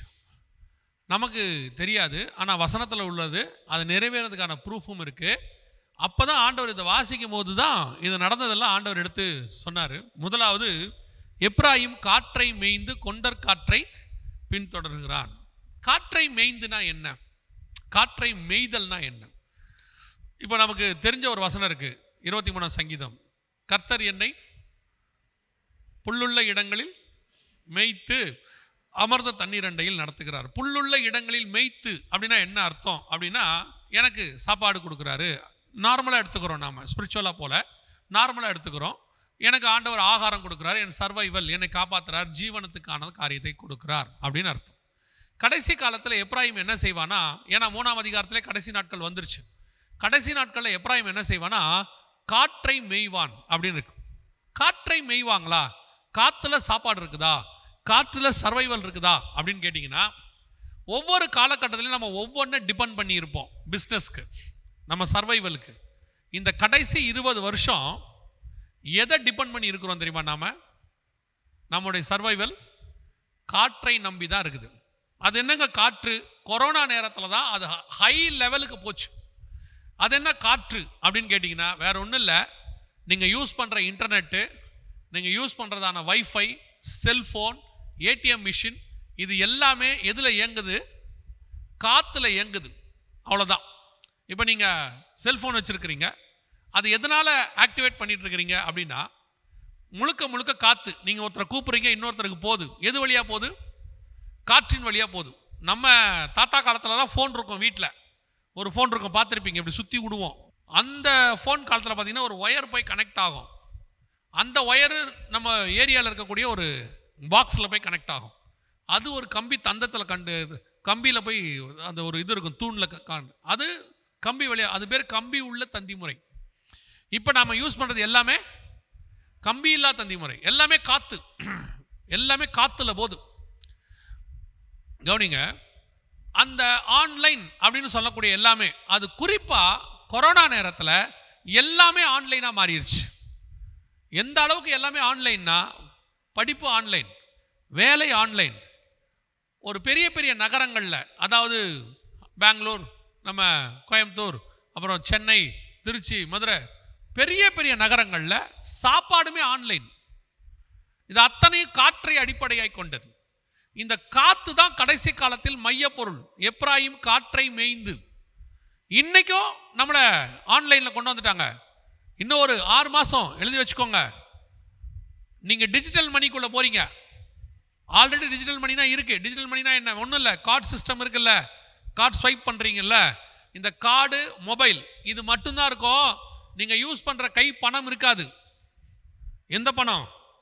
ரூபா நோட்டு, சில்லற, இது இருக்காது. எல்லாமே டிஜிட்டலாக மாறிடும். அப்படி ஆகுமா? அதுக்கான வேலை முடிஞ்சிருச்சு. ஒரு 6 மாதம் பெரிய பெரிய இடங்கள்லாம் மாறிடும். கொஞ்சம் கொஞ்சமாக சின்ன சின்ன ஊர்களுக்கு மாறும். அதுக்கப்புறம் நீங்கள் காசு என்ன பண்ணுவாங்கன்னா, திடீர்னு உங்களுக்கு ஒரு அனௌன்ஸ்மெண்ட் கொடுப்பாங்க. என்ன அனௌன்ஸ்மெண்ட் கொடுப்பாங்கன்னா, உங்கள் கையில் உள்ள பணங்களை எல்லாம் இத்தனை நாளைக்குள் கொண்டு போய் வங்கியில் செலுத்தி விடுவோம், உங்கள் அக்கௌண்ட்டில் செலுத்திடுங்க, அதுக்கப்புறம் பணம் செல்லாதுன்னு சொல்லிடுவாங்க. உங்களுக்கு ஒரு டைம் கொடுப்பாங்க. ஆனால் நீங்கள் போய் அதை செலுத்துவீங்க. அதுக்கப்புறம் உங்கள் ஃபோன் வழியாகவோ கார்டு வழியாகவோ அல்லது ஃபோன்பே அல்லது ஜிபே இதுதான் இருக்குமே ஒழிய இந்த கையில் உள்ள பணம் அப்படி நீங்கள் தொட்டு பார்க்குற பணம் இருக்காது. எல்லாமே காற்று, அத்தனையும் காற்று. எபேசியருக்கு எழுதின நிருபம் 2ஆம் அதிகாரம் 1-2 வசனங்கள் வாசிங்க. அக்கிரமங்களினாலும் பாவங்களினாலும் மரித்தவர்களாயிருந்த உங்களை உயிர்ப்பித்தார். அவைகளில் நீங்கள் முற்காலத்திலே இவ்வுலக வழக்கத்திற்கேற்றபடியாகவும் கீழ்ப்படியாமையின் பிள்ளைகளிடத்தில் இப்பொழுது கிரியை செய்கிற ஆகாயத்து அதிகார பிரபுவின் ஆவிக்கேற்றபடியாகவும் நடந்து கொண்டீர்கள். இந்த ஆகாயத்து பிரபுன்னு இருக்குல்ல, according to the prince of the power of the air. இப்போ எழுதின வசனம் பாருங்க. இக்காலத்தில் உங்கள் மத்தியில் கிரியை செய்கிற ஆகாயத்து பிரபு. ஆகாயங்கிற வேர்டுக்கு கரெக்டான டிரான்ஸ்லேஷன் என்னன்னா, prince of the power of the air. காற்றின் அதிபதினு அர்த்தம். கடைசி காலத்தில் காற்றின் அதிபதி தான் கிரியை செய்யுமா. இப்போ அந்த காற்றுக்கு அதிபதியினுடைய காலம் தான் வந்திருக்குது. நல்லா கவனிச்சு பார்த்தீங்கன்னா, வருகை நடக்கிறதுக்கு கொஞ்சம் முன்னாடி கர்த்தர் எல்லா காத்தையும் பிடிப்பார்னு பைபிளில் இருக்கு. 7ஆம் அதிகாரம் வெளிப்படுத்தின விசேஷம் 1-2-3 வசனத்தை வாசிச்சிங்கன்னா, எல்லா காற்றையும், நான் பூமியின் 4 காற்றுகளையும் பிடித்திருக்க கண்டேன் அப்படின்னு வசனம் இருக்கும். எதுக்கு சொல்கிறேன்? இப்போ காற்றின் அதிபதி காலம் அதுதான் ஓசியாவின் புஸ்தகத்தில் வருது. இப்போ நாம் காற்றை மேய்கிற காலம். அதுலேயும் பர்டிகுலர் 2வது லைன் என்ன சொல்லுது பாருங்களேன். அவன் கொண்டற் காற்றை பின்தொடர்வான் அப்படின்னு இருக்கு. இந்த கொண்டற் காற்றை பின்தொடர்வான் அப்படிங்கிறதுக்கு இங்கிலீஷில் என்ன இருக்கும்னா, இந்த விண்ட் ஃப்ரம் த ஈஸ்ட்னு இருக்கும். கிழக்குலேருந்து வீசும் காற்று. என்ன ஒரு அற்புதமான தீர்க்க தரிசனம் தெரியுமா? இந்த இன்னைக்கு நம்ம உலகத்தையே ஆள்ற டெக்னாலஜி 2G 3G 4G வரைக்கும் எங்கேருந்துன்னு பார்த்தீங்கன்னா, விண்ட் ஃப்ரம் வெஸ்ட், அதாவது மேற்கத்திய கண்டுபிடிப்பு, அவங்க தான் அதை கொண்டு வந்தாங்க. ஆனால் 5G இருக்கு பாருங்க, இப்போ இருக்க டெக்னாலஜி, இப்போ சொல்லக்கூடிய இந்த 5G டெக்னாலஜி இருக்கு பாருங்க, இது வின் ஃப்ரம் த ஈஸ்ட். இதை கண்டுபிடிச்சது சைனா ஹுவே நிறுவனம். வின் ஃப்ரம் த ஈஸ்ட், பர்டிகுலரா அடுத்து 6G வரப்போகுது, அது வின் ஃப்ரம் த ஈஸ்ட், அதுவும் ஜப்பான்ல இருந்து. இந்த கடைசி காலத்தை உலகத்தை ஆளுகை செய்ய போகிற அத்தனையும் இந்த வின் ஃப்ரம் த ஈஸ்ட். இப்போ இதைத்தான் எப்ராயிம் பின்தொடர்கிறான்னு இருக்கு. அப்போ என்ன அர்த்தம்னா, இப்போ இதை பேஸ் பண்ணி தான் உலகத்தையே அவங்க ஆளுகை செய்ய போறாங்கன்னு அர்த்தம். இந்த 5G, இந்த காத்தை மேயறது, இந்த காத்தை கண்ட்ரோல் பண்றது, இது எல்லாமே இப்போ ஒரு 30 வருஷமா நடக்கிற சம்பவம். ஆனால் நீங்கள் வாசித்த வசனம் 2500 வருஷத்துக்கு முன்னாடி பைபிளில் உள்ள சம்பவம். அல்லேலூயா. நம்ம பைபிளை எப்படி பார்க்குறோம்? ஏதோ ஒரு ஓல்டு புக்காக பார்க்குறோம். இன்னைக்கு இருக்கிற டெக்னாலஜியிலேருந்து இனி வரப்போகிற டெக்னாலஜி வரைக்கும் அதில் 100% ஆண்டவர் சொல்லி வச்சிருக்கிறார். நீங்கள் தானியேல் புஸ்தகம் 7ஆம் அதிகாரம் 2வது வசனத்தை வாசிச்சு பாருங்க. ஆண்டவர் அதில் தெளிவாக சொல்றாரு, பூமியின் 4 திசைகளிலுமிருந்து 4 காற்றுகள் சமுத்திரத்தின் மேல் வீச கண்டேன்னு சொல்லிட்டு அடுத்த வசனம், 4 ஜீவன்கள் சமுத்திரத்திலிருந்து எழும்பி வர கண்டேன்.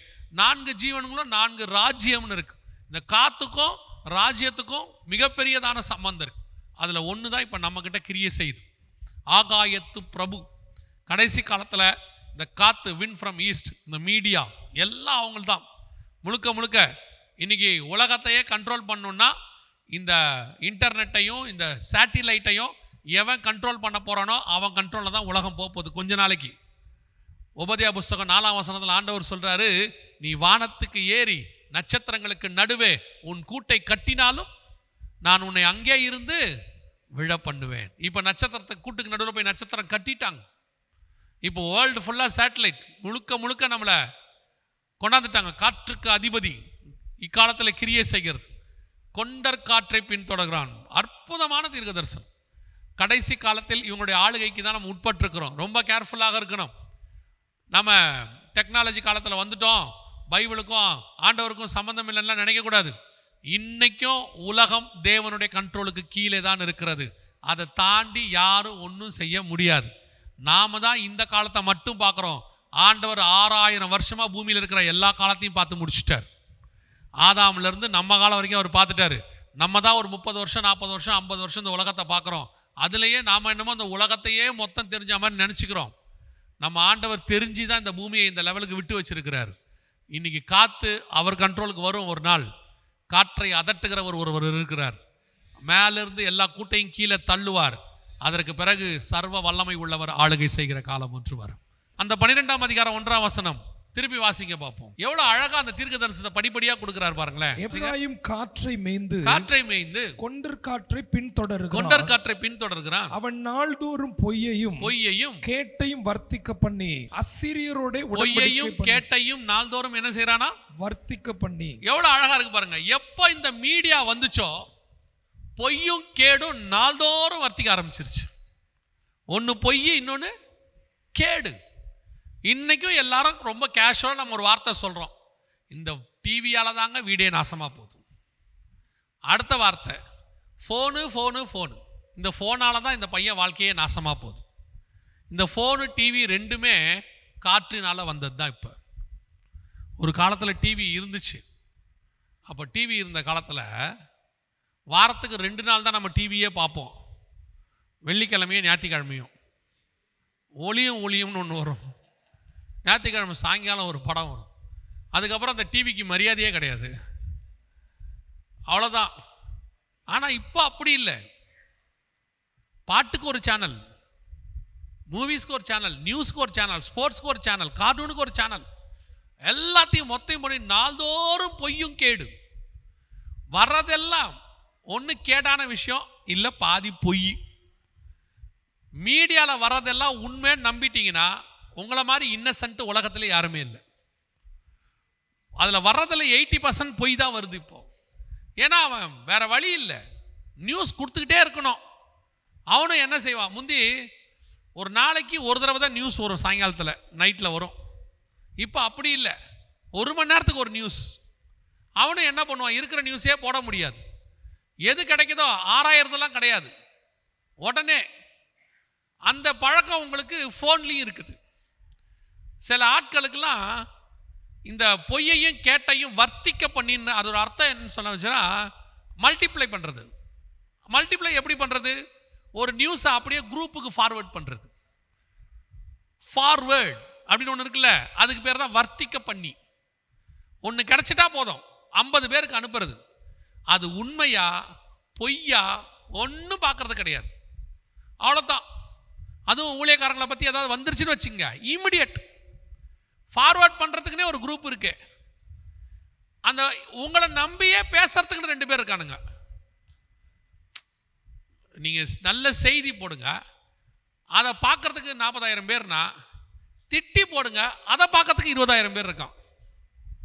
ஏன், என்ன காரணம்? அதில் உண்மையா பொய்யா ஒன்றும் தெரியாது, ஒன்றுமே தெரியாது. ஒருத்தன் போட்டிருக்கான், எம்டி ஜெகன் BMW வாங்கிட்டாருன்னு. என் பையன் கேட்டான், என்ன காரையே காணும் அப்படின்றான். அவனை பொறுத்த வரைக்கும் என்ன நியூஸ், அவ்வளோதான். ஏதோ ஒன்று போட்டுக்கிட்டே இருக்கணும், டெய்லி போட்டுக்கிட்டே இருக்கணும். அதுக்கு மூல காரணம் யாருன்னா இந்த ஃபார்வர்ட் பண்ணுற ஆட்கள். அப்படியே உடனே ஃபார்வர்ட், உடனே ஃபார்வர்ட், உடனே ஃபார்வர்ட். நல்லா தெரிஞ்சுக்கொள்ளுங்க, பொய் சொல்கிறவனுக்கு என்ன தண்டனை உண்டோ அதே தண்டனை ஃபார்வர்ட் பண்ணுறவனுக்கும் உண்டு. ஏன்னா நீ கேட்டை வர்த்திக்க பண்ணுறவன், அவன் கேடும் பொய்யும் சொன்னவன், நீ வர்த்திக்க பண்ணுறவன். நீங்கள் ஏதோ நான் தெரியாம தான் பண்ணிட்டேன்லாம் சொல்லாதீங்க. இந்த முதல்ல வாட்ஸ்அப்பில் ஃபார்வர்ட் பண்ண ஆள் யார் சொல்லுங்க? முதல்ல ஒரு கேடான விஷயத்தை ஃபார்வர்ட் பண்ணவன் நோவுடைய பையன் காம் இருக்கான்ல, நோவுடைய பையன் காம், அவன் தான் போய் உள்ள ஒரு நியூஸை பார்த்தான். பார்த்த உடனே 2 பேருக்கு ஃபார்வர்ட் பண்ணிட்டான். இப்போ கேட்டவன் மாட்டினானா சொன்னவன் மாட்டினானா? கேட்டவன் மாட்டல, அதை ஃபார்வர்ட் பண்ணால ஒருத்தன், அவன் தான் மாட்டினான். இதோட பெரிய கொடுமை என்ன தெரியுமா? அவன் போய் பார்த்தான்ல, அவனுக்கும் ஒன்றும் பிரச்சனை இல்லை, நோவாவுக்கும் ப்ராப்ளம் இல்லை, சேம் வியாபாரத்துக்கும் பிரச்சனை இல்லை. இந்த ஃபார்வர்ட் பண்ணா பாருங்க, அவன் மட்டும்தான் மாட்டி, அவன் மட்டும் இல்லை, அவன் சந்ததியே சபிக்கப்பட்டு போச்சு. இன்னைக்கு கடைசி காலத்தில் நீங்கள் புரியாமல் ஒரு வேலை செஞ்சிட்டு இருக்கிறீங்க. உங்களை ஃபார்வர்ட் கத்தர் பண்ண சொன்னது ஒன்னே ஒன்று தான், நீங்கள் போய் சகல ஜாதிகளுக்கும் சுவிசேஷத்தை பிரசங்கிங்கள்னு சொன்னார். நீங்கள் அதை சொல்கிறதுக்கு கூச்சம் இல்லை, நம்ம சொன்னால் அவங்க கேட்க மாட்டாங்க, அது எப்படி, அவங்க ஒரு மாதிரி நினைப்பாங்க, அதை சொல்கிறதுக்கு கூச்சம். ஆனால் மற்றவங்களை பற்றி பேசுறதுக்கு மட்டும் வாய் கூசவே கூசாது. சபைக்குள்ளேயே இப்படி இருக்கு. சபைக்கு வர்றது ஆராதிச்சு, கர்த்தனை ஆராதிச்சு செய்தி கேட்கறதுக்கு, இங்கே உட்காந்துக்கிட்ட இன்னொரு குடும்பத்தை பற்றி இன்னொருத்தர் பேசுறது, புறம் பேசுறது, புரளி பேசுறது. சபை முடிஞ்சு போகும்போது அங்கெங்கேயா உட்காந்து பப்ஸ் சாப்பிட்டுக்கிட்டே அடுத்தவனை பற்றி புரளி பேசுறது. ஒவ்வொருத்தனுக்கும் தலை மேல கத்தி தொங்குதுன்றது மட்டும் மறந்துடப்படாது. காமுக்கு வந்தது, கானானுக்கு வந்தது, உனக்கும் வரும், உன் பிள்ளைக்கும் வரும். இது நிஜம், நான் உண்மையை தான் சொல்லுவேன். நமக்கு தான் காலம் மாறுது, கர்த்தர் மாறாதவர். அன்னையிலேருந்து இன்னைய வரைக்கும் கர்த்தர் ஒரே மாதிரி தான் இருக்கிறார். நம்ம தான் மாறிக்கிட்டே இருப்போம், ஏன்னா நம்ம மனுஷங்க. கர்த்தர் மாறாதவர். பேசுறவன் பேசிடுவான், அவனை பழுக்க விட்டு கர்த்தர் அடிப்பாரு, கூட நீயும் சிக்கிக்காத, அவ்வளோதான் நான் சொல்லுவேன். எதையாவது வருதா, சுவிசேஷத்தை தவிர, வசனத்தை தவிர வேற ஒன்றையும் ஃபார்வர்ட் பண்ணாதீங்க, அது உங்களுக்கு நல்லது அல்ல. அடுத்து அந்த 12ஆம் அதிகாரம் 1ஆம் வசனம் சொல்லுது, நாள்தோறும் பொய்யையும் கேட்டையும் வர்த்திக்க பண்ணி அசீரியரோட உடன்படிக்கை பண்ணுகிறான். கவனிங்க, இந்த கொரோனாவுக்கு நடுவில் இஸ்ரவேலுக்கும் அசிரியருக்கும் கூட உடன்படிக்கை நடந்துருச்சு. இதுக்கு பேர் ஆபிரகாம் அக்கார்டுன்னு பேர். இதான் ஃபர்ஸ்ட் டைம் 2000 வருஷத்தில் நடந்தது. இதுக்கு முன்னாடி அப்படி நடந்ததுக்காக எந்த விதமான இதுவும் இல்லை. இதுக்கு முன்னாடி ஒரே ஒரு தடவை நடந்திருக்கு. ஆபிரகாம் காலத்தில் அபிமெலேக்கு வந்து உடன்படிக்கை பண்ணுறான். அடுத்து இவங்கிட்ட ஈசாக்கு கிட்ட அபிமெலேக்கு வந்து உடன்படிக்கை பண்ணுறான்.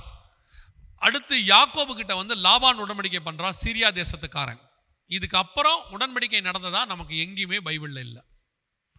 அசிரியரோடு கூட உடன்படிக்கை என்பது 2020 நடந்துச்சு. சொல்லி வச்ச மாதிரி அரபு நாடுகள் 7 நாடுகள் சைன் பண்ணாங்க. இந்த நாடுகள் எல்லாம் அவங்களோட சைன் பண்ணி நெருங்கி வந்தாங்க. இந்த அரபு நாடுகள் நெருங்கி வந்தாங்கன்றது சாதாரணமான விஷயம் இல்லை. 5ஆம் நூற்றாண்டில் இஸ்ரவேலை பற்றின ஒரு வெறுப்பு அவங்க மேலே ஊற்றப்பட்டது, அரபியர்கள் மேலே. அந்த வெறுப்பை சுமந்துக்கிட்டு 1500 வருஷமாக இருக்கிறாங்க. யூதர்கள் இஸ்ரவேல்னா அவங்களுக்கு அப்படி ஒரு அருவருப்பு, அவங்க பிளட்டிலே கலந்துருக்கு. அரபு நாடுகளுடைய பாஸ்போர்ட் இருக்கு, 22 அரபு நாடுகள் இருக்கு. ஒரு அரபு நாட்டுக்கு கூட இஸ்ரவேலுக்கு போகிறதுக்கு அனுமதி கிடையாது. அந்த அரபு நாட்டுடைய பாஸ்போர்ட்டில் ஃப்ரண்ட் பேஜில் பிரிண்ட் பண்ணியிருப்பாங்க, என்ன தெரியுமா, this passport is not valid for இஸ்ரேல்னு போட்டிருப்பாங்க. அந்த அளவுக்கு வெறுப்பு. ஆனால் அப்படியே அப்சைட் டவுனாக மாறிச்சு ஒரு 3 வருஷத்தில். இப்போ இஸ்ரவேலோட கூட உடன்படிக்கை பண்ணியாச்சு, சைன் பண்ணியாச்சு. ஆனால் இது டெம்பரவரி, நல்லா தெரிஞ்சுக்கொள்ளுங்க, இது டெம்பரவரி. திடீர்னு அத்தனை பேரும் இஸ்ரவேலுக்கு விரோதமாக மாறுவான், மாறணும். அப்படி மாறினாதான் கடைசி யுத்தம் வரும். இவங்க எல்லாம் மாறுவாங்க, மாறி இஸ்ரவேலுக்கு விரோதமாக எழும்பி வருவாங்க. இந்த அரபு நாடுகள் எல்லாம் சைன் பண்ணி இப்போ இவங்க எல்லாரும் கொஞ்சம் கொஞ்சமாக இஸ்ரவேலோட கூட சமாதானமாக போயிட்டே இருக்கிறாங்க. வசனம் சொல்லுது, எசேக்கியேல் 38 8ஆம் வசனத்தில், அவர்கள் சுகமாய் குடியிருக்கும் மலைகளுக்கு விரோதமாய் நீ வருவாய் அப்படின்னு. இப்போ இஸ்ரவேலர்கள் சுகமாய் குடியிருக்கிறாங்க, எல்லாரோடையும் உடன்படிக்கை பண்ணுறாங்க. இஸ்ரவேல் விமானம் துபாய்க்கு போகுது, இஸ்ரவேல் விமானம் கத்தாருக்கு போகுது, கத்தார்லேருந்து இஸ்ரவேலுக்கு வருது, துபாயிலேருந்து இஸ்ரவேலுக்கு வருது. ஒரு சமாதானம் பூமியில் இருக்கு. இது நடக்கக்கூடாது, நமக்கு நடக்கக்கூடாது இல்லை, இப்படி நடக்கும்போது யுத்தம் ஒன்று வரும், அதான் ஃபைனல். இப்போ அந்த சைன் பண்ணியாச்சு, ஆப்ரகாமிக் அக்கார்ட் அப்படின்னு பேர்.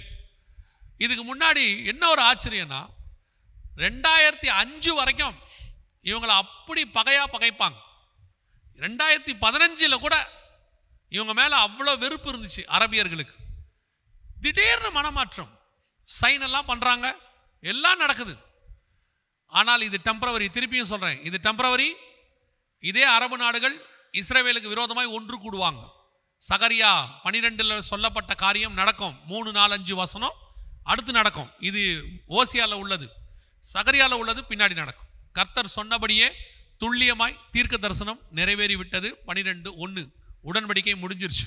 அடுத்த காரியம் என்ன சொல்லுது, எகிப்துக்கு எண்ணெய் கொண்டு போகப்படுகிறது. 12:1 ஓசியா. எகிப்துக்கு யோசிச்சு பாருங்க, அரபு நாடுகள்லேருந்து எண்ணெய் மற்ற நாடுகளுக்கு போகும், நம்ம எல்லாருக்கும் தெரியும்.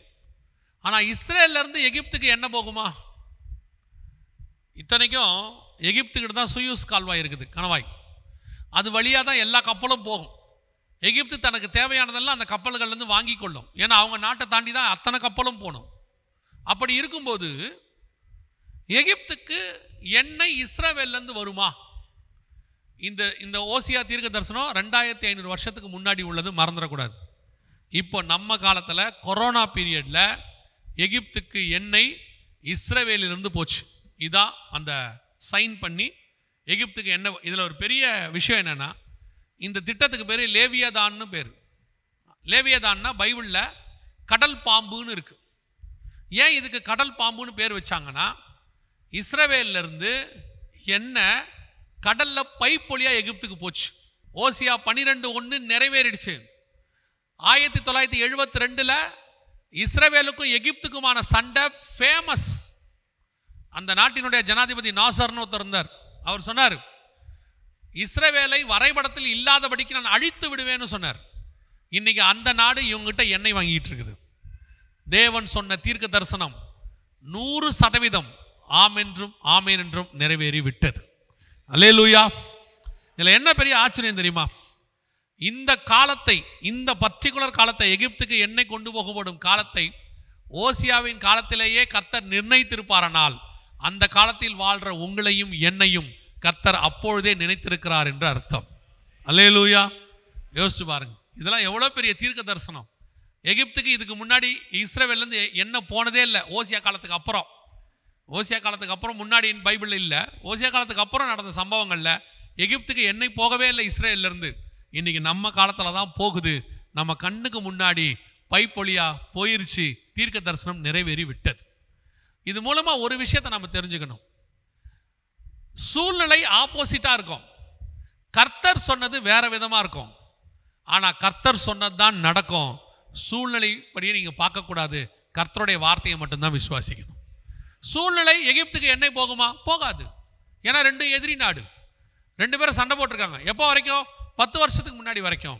இவங்க ரெண்டு பேரும் ஒன்றா எப்பத்துலேருந்து சண்டை போடுறாங்க? பார்வோன் காலத்துலேருந்து சண்டை போடுறாங்க. பார்வோன் காலத்துலேருந்து சண்டை போடுறாங்க. ஆனால் ஆண்டவர் சொல்கிறார், ஒரு நாள் இவங்ககிட்ட என்னைக்கு போகும். அந்த வார்த்தையை நம்ம விசுவாசிச்சா இன்னைக்கு கண்ணுக்கு முன்னாடி நடக்கும். அதே மாதிரி தான் கர்த்தர் நமக்கு சொல்கிற வார்த்தையை நம்ம வாக்கு தத்தத்தை உறுதியாக பிடிச்சிக்கிட்டோம்னா சூழ்நிலை எப்படி வேணால் ஆப்போசிட்டாக இருக்கும். சொல்கிறவங்க என்ன வேணாலும் சொல்லுவாங்க, அது எதுவுமே நடக்காது. கர்த்தர் சொன்னது மட்டும்தான் நடக்கும். அல்லேலூயா. மிக துல்லியமாக. இப்போ ஒரே ஒரு காரியத்தை நான் சொல்லிவிட்டு முடிக்க விரும்புகிறேன். இனி நடக்க போகிறது என்ன அப்படிங்கிறத நான் சொல்லிட்டு முடிக்க விரும்புகிறேன். இன்னும் ஒரு மிகப்பெரியதான ஒரு யுத்தம் ஒன்று வரும். 2004 இந்த ஊழியத்தை நாங்கள் செஞ்சிட்ருக்கிறோம். 2004 வேதாகமத்தில் உள்ள தீர்க்க தரிசனங்களை கர்த்தர் இதே மாதிரி தான் எக்ஸ்பிளைன் பண்ணிகிட்டே வந்தார். அவர் சொன்ன விஷயங்கள் எல்லாமே ஒன்றின் பின் ஒன்றாக நடக்குது. 2004 இந்த ஊழியத்துக்கு வந்த புதுசில் 2006 ஒரு வீடியோ வெளியிட்டோம். அப்போது அந்த வீடியோவில் இன்னும் இருக்குது, எருசலேம் தலைநகராக மாறும்னு ஆண்டவர் கண்டிப்பாக சொன்னார். ஏன்னா வசனத்தில் இருக்குது, எருசலேம் தலைநகராக மாறும். 2018 அது மாறுச்சு. இதே மாதிரி ஒவ்வொரு விஷயமா ஆண்டவர் சொல்கிறார். இப்போ எதுக்கு இதை நான் சொல்கிறேன்னா, 2004 நாங்கள் சொல்லிக்கொண்டே வருகிறோம். வேதத்தில் உள்ளதான தீர்க்க தரிசனத்தின்படி இப்பொழுது இருக்கிற அமெரிக்க வல்லரசு கீழே விழும், அதற்கு மாற்றாக அந்தி கிறிஸ்துவின் ராஜ்யம் எழும்பும். யோவேல் தீர்க்கதரிசன புஸ்தகம் 1ஆம் அதிகாரம் 6வது வசனம் வாசி. எண்ணி முடியாத ஒரு பலத்த ஜாதி என் தேசத்தின் மேல் வருகிறது, அதன் பற்கள் சிங்கத்தின் பற்கள், துஷ்ட சிங்கத்தின் கடவாய் பற்கள் அதற்கு உண்டு. இது எதை பற்றி சொல்லப்பட்டிருக்கு அப்படின்னா, வெளிப்படுத்தல் 13 இஸ்ரவேலுக்கு விரோதமாக எழும்பி வரக்கூடிய ஒரு நாட்டை பற்றி இருக்கு. 13:2 நான் கண்ட மிருகம் சிறுத்தையை போல் இருந்தது, அதன் கால்கள் கரடியின் கால்கள், அதன் வாய் சிங்கத்தின் வாயின்னு இருக்கு. இந்த யோவேல் 1:6 சொல்லப்பட்ட தீர்க்க தரிசனம் அங்கே இருக்கு. அடுத்த கவர்மெண்ட் எழும்பணும். அந்த கவர்மெண்ட் எந்த கவர்மெண்ட்டாக இருக்கும்னா, யூரோப்பியன் யூனியன் இந்த கவர்மெண்ட் தான் எழும்பி வரணும். இந்த கவர்மெண்ட் எழும்பணும்னா இதுக்கு முன்னாடி உள்ள கவர்மெண்ட் போகணும். மேதிய பெர்சியா சாம்ராஜ்யம் எழும்பும் போது பாபிலோன் சாம்ராஜ்யம் முடிஞ்சிருச்சு. கிரேக்க சாம்ராஜ்யம் எழுதும் போது மேதிய பெர்சியா சாம்ராஜ்யம் முடிஞ்சிருச்சு. ரோம சாம்ராஜ்யம் எழும்பும் போது கிரேக்க சாம்ராஜ்யம் முடிஞ்சிருச்சு. அடுத்து ஆங்கிலேய சாம்ராஜ்யம் எழுதும் போது பைசாண்டர் சாம்ராஜ்யங்கள்லாம் முடிஞ்சிருச்சு. அதைத்தான் சொல்கிறேன், ஒன்று எழும்பும் போது முன்னாடி உள்ளது முடியணும். அப்போது அடுத்த சாம்ராஜ்யம் யூரோப்பியன் யூனியன் எழும்பணும்னா அதுக்கு முன்னாடி உள்ள அமெரிக்க சாம்ராஜ்யம் முடிவுக்கு வரணும். அமெரிக்க சாம்ராஜ்யம் முடிவுக்கு வரும்னு ஒரு 20 வருஷமாகவே, கிட்டத்தட்ட ஒரு 18 வருஷமாகவே நாங்கள் சொல்லி கொண்டு வருகிறோம். வேதத்தில் உள்ள இந்த கணக்கின்படி இப்போ அமெரிக்காவில் 20 பேங்க் மூடிட்டாங்க. உங்களுக்கு தெரியும்னு நினைக்கிறேன். அதுலேயும் முக்கியமான பேங்க் சிலிக்கான் வேலி பேங்க் மூடிட்டாங்க. எஸ்விபி மூடியாச்சு. இப்போ இன்றைக்கும் 10 பேங்க்கு கொலாப்ஸ்ட் ஆயிடுச்சு. யூகேல பேங்க் கொலாப்ஸ் ஆகிட்டு இருக்கு. ஒவ்வொரு நாளும் 4 பேங்க் 3 பேங்க் மூடிக்கிட்டே இருக்கிறாங்க. இப்போமே இந்த குறைஞ்சபட்சம் பார்த்தீங்கன்னா 30-35 பேங்க் மூடிட்டாங்க இந்த 3 நாளைக்குள்ள மட்டும். அமெரிக்கா டவுன் ஆகிட்டே இருக்குது. அமெரிக்கா இன்னும் பொருளாதாரத்தில் விழும். அமெரிக்கா வல்லரசு தன்மையை இழக்கும். அது இழக்குன்றதுனால உடனடியாக ஒரு யுத்தம் ஒன்று ஆரம்பிக்கும், 3ஆம் உலக யுத்தம். இந்த 3ஆம் உலக யுத்தத்தின் முடிவில் இது எழும்பும். இந்த யூரோப்பியன் யூனியனுடைய கடைசி ராஜா, கடைசி பிரசிடென்ட் தான் அந்தி கிறிஸ்துவாக இருப்பான். இன்னும் இந்த சாம்ராஜ்யம் இப்போ ரெடியாக நிற்கிது. அமெரிக்கா விழுறதுக்காக வெயிட்டிங். இது எழும்ப ரெடி ஆயிடுச்சு. அதில் அமெரிக்க டாலர் விழுந்துச்சுன்னா யூரோ எழும்பும். அமெரிக்க டாலர் விழுந்துருச்சு. நல்லா கவனிங்.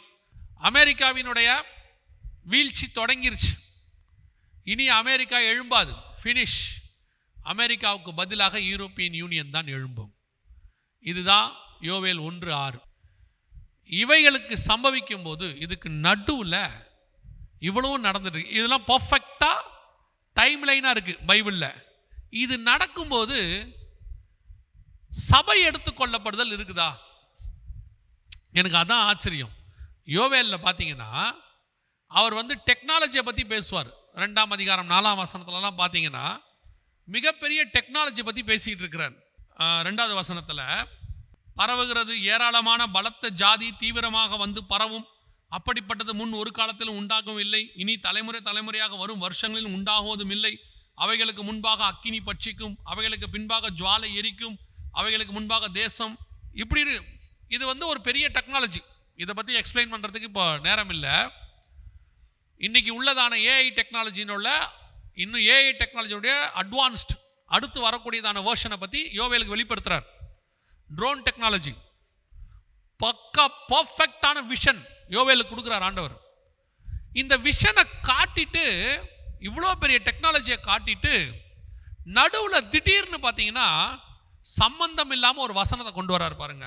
வாசிங்க, 2:16 வாசிங்க பார்ப்போம். ஜனத்தை கூட்டுங்கள், சபையை பரிசுத்தப்படுத்துங்கள், முதியோரை சேருங்கள், பிள்ளைகளையும் பாலுண்ணுகிற குழந்தைகளையும் கூட்டுங்கள்.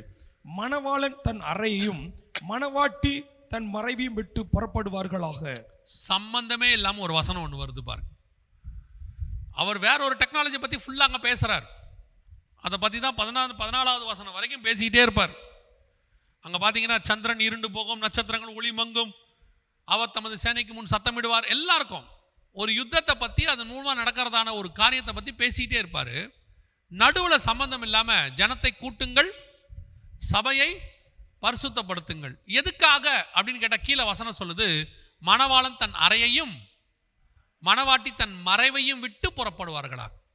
மணவாளன் மணவாட்டிங்கிற கான்செப்ட் புதிய ஏற்பாட்டு சபைக்கும் இயேசுக்கும் உள்ளதுதானே ஒழிய இஸ்ரவேலுக்கும் பழைய ஏற்பாட்டு சபைக்கும் கிடையாது.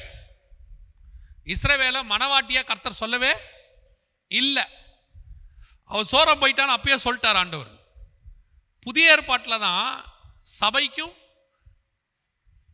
கிறிஸ்துவுக்கும் உள்ளதான உறவை கணவனுக்கும் மனைவிக்குமான உறவாக சொல்லிட்டு பவுல் தெளிவாக எழுதுறார். கொரிந்தியருக்கு எழுதும்போது, உங்களை ஒரே புருஷனுக்கு கற்புள்ள கன்னிகையாக நியமிக்கப்பட்டேன்னு சொல்றார்.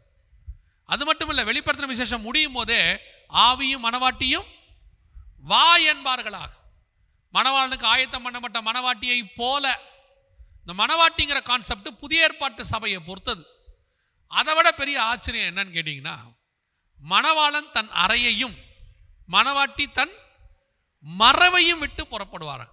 மணவாட்டிக்கு என்ன மறைவு அப்படின்னு கேட்டிங்கன்னா, உன்னத பாட்டு 2ல் தெளிவாக ஆண்டவர் சொல்கிறாரு, கண்மலையின் வெடிப்புகளிலும் சிகரங்களின் மறைவிடங்களிலும் தங்கியிருக்கிற என் புறாவே உன் முகரூபத்தை காண்பி.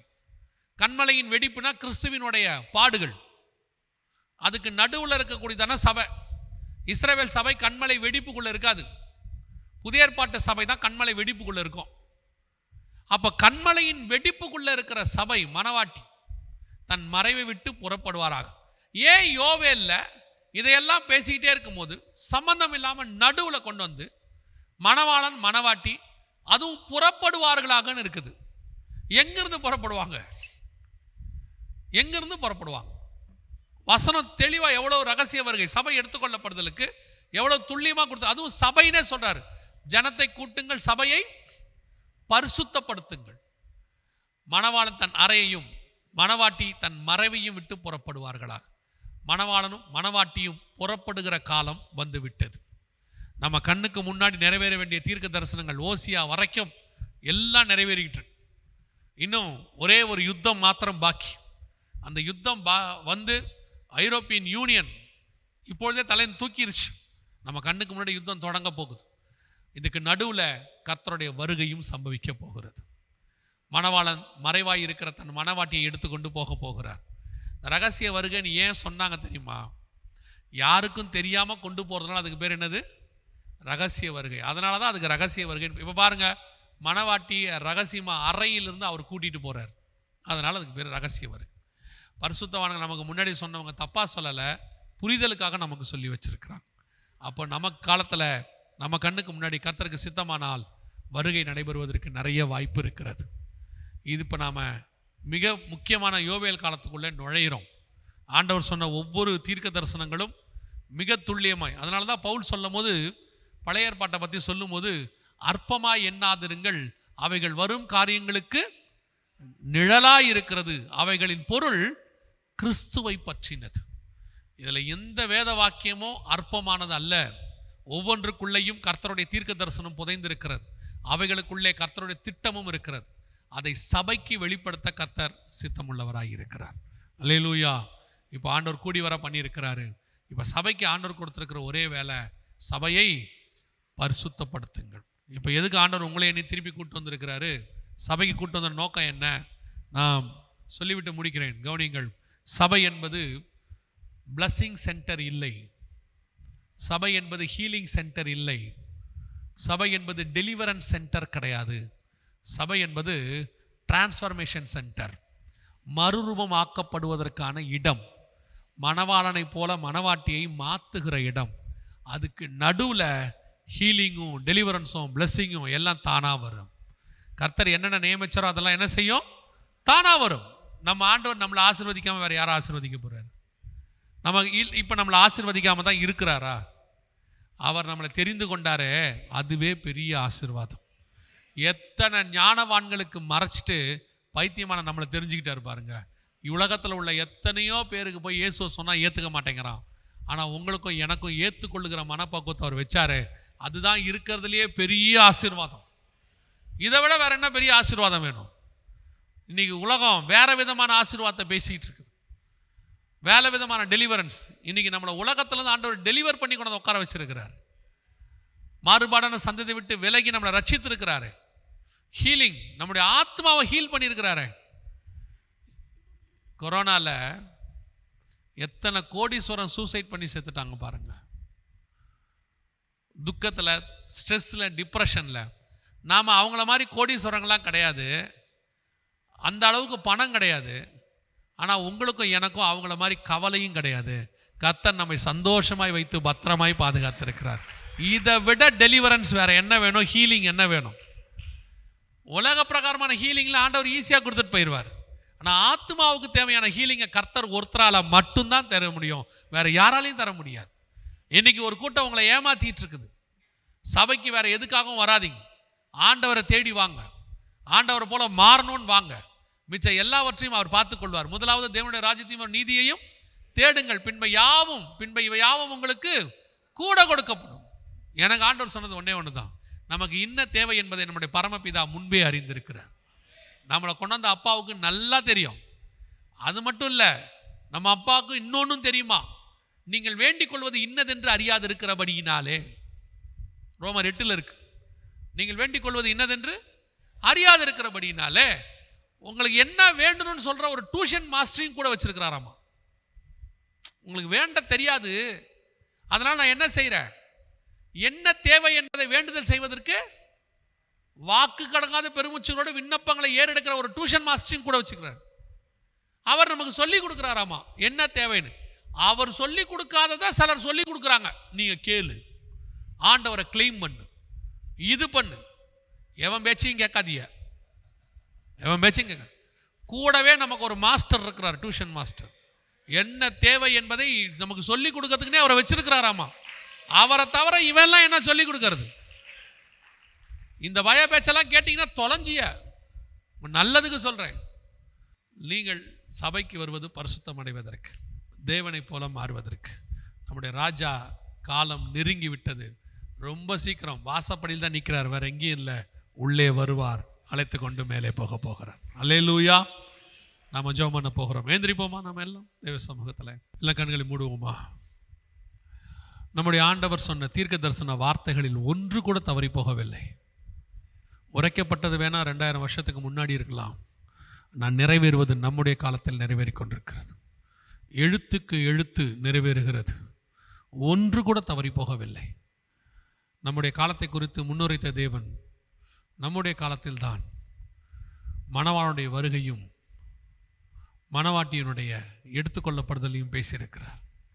மணவாளன் தன் அறையையும் மணவாட்டி தன் மறைவையும் விட்டு புறப்படுவார்களாக. நம்ம ஆயத்தப்பட்டிருக்கிறோமா? இந்த தீர்க்க தரிசனங்கள்லாம் என்ன, நிறைவேறுதல்லாம் என்னன்னா அடையாளம். அவர் தம்முடைய அற்புதங்களினாலும் அடையாளங்களினாலும் தம்முடைய வசனத்தை உறுதிப்படுத்தினார்னு இருக்கு. இது அதுக்கான ஒரு காரியம்தான். ஆனால் இது தெரியாவிட்டாலும் கூட ஒன்று நடக்கும், கர்த்தருடைய வருகை நிச்சயம் நடக்கும். நாம் அதுக்கு ஆயத்தமாக இருக்கணும். கர்த்தர் நம்ம மேல் வச்ச கிருபை நமக்கு இதை தெரியப்படுத்துகிறார், அவ்வளோதான். நமக்கு இதெல்லாம் தெரியப்படுத்துறது அவர் நம்ம மேலே வச்சுதான ஒரு தயவு. தெரியப்படுத்தா விட்டாலும் நாம் ஆயத்தமாக தான் இருக்கணும். ஒரு 50 வருஷத்துக்கு முன்னாடி உள்ள பரிசுத்தவான்களுக்கு அந்த வாய்ப்பெல்லாம் கிடைக்கல. அவங்க விசுவாசித்து காத்திருந்தாங்க. இந்த காலகட்டத்துக்கு கர்த்தர் இதை நமக்கு தெரியப்படுத்துகிறார். நாம் இன்னும் அவர்களை விட அதிகமாய் காத்திருக்க வேண்டும். இன்னும் தேவனை உறுதியாய் பற்றி கொள்ள வேண்டும். இந்த உலகம் எனக்கு பாத்திரம் இல்லைங்கிற எண்ணம் வரணும். இந்த உலகத்தில் இருக்கிறோம், ஆனால் இந்த உலகம் எனக்கு பாத்திரம் அல்ல. நமக்கு பொருள் தேவை, ஆனால் பொருள் ஆசை தேவையில்லை. நமக்கு தேவைக்கு என்னவோ அதை பரலோகம் கண்டிப்பாய் கொடுக்கும். ஆனால் நம்முடைய எண்ணம் மாத்திரம் ஒன்று தான், நான் எப்படியாகிலும் தேவனை சந்திக்க போக வேண்டும். அந்த வருகையை நான் மிஸ் பண்ணிடக்கூடாது. ஒவ்வொரு நாளும் ஆயத்தப்படணும். ஒப்பு கொடுப்போமா தேவ சமூகத்தில்? கரங்களை உயர்த்தி, ஆண்டவரே, நீர் வரும்போது நானும் என் வீட்டாரும், என்னை நம்பி கொடுத்த குடும்பம், என்னை நம்பி கொடுத்த திருச்சபை, அதை பத்திரமாய் கொண்டு வந்து உம்முடைய சமூகத்தில் நான் சேர்க்க வேண்டும். ஆண்டவரே, என்னை நம்பி கொடுத்தவைகளில் ஒன்றை கூட நான் இழந்து போகக்கூடாது. ஆண்டவரே, ஒப்பு கொடுப்போமா தேவ சமூகத்தில்? Thank you holy spirit. நன்றி ஆவியானவரே.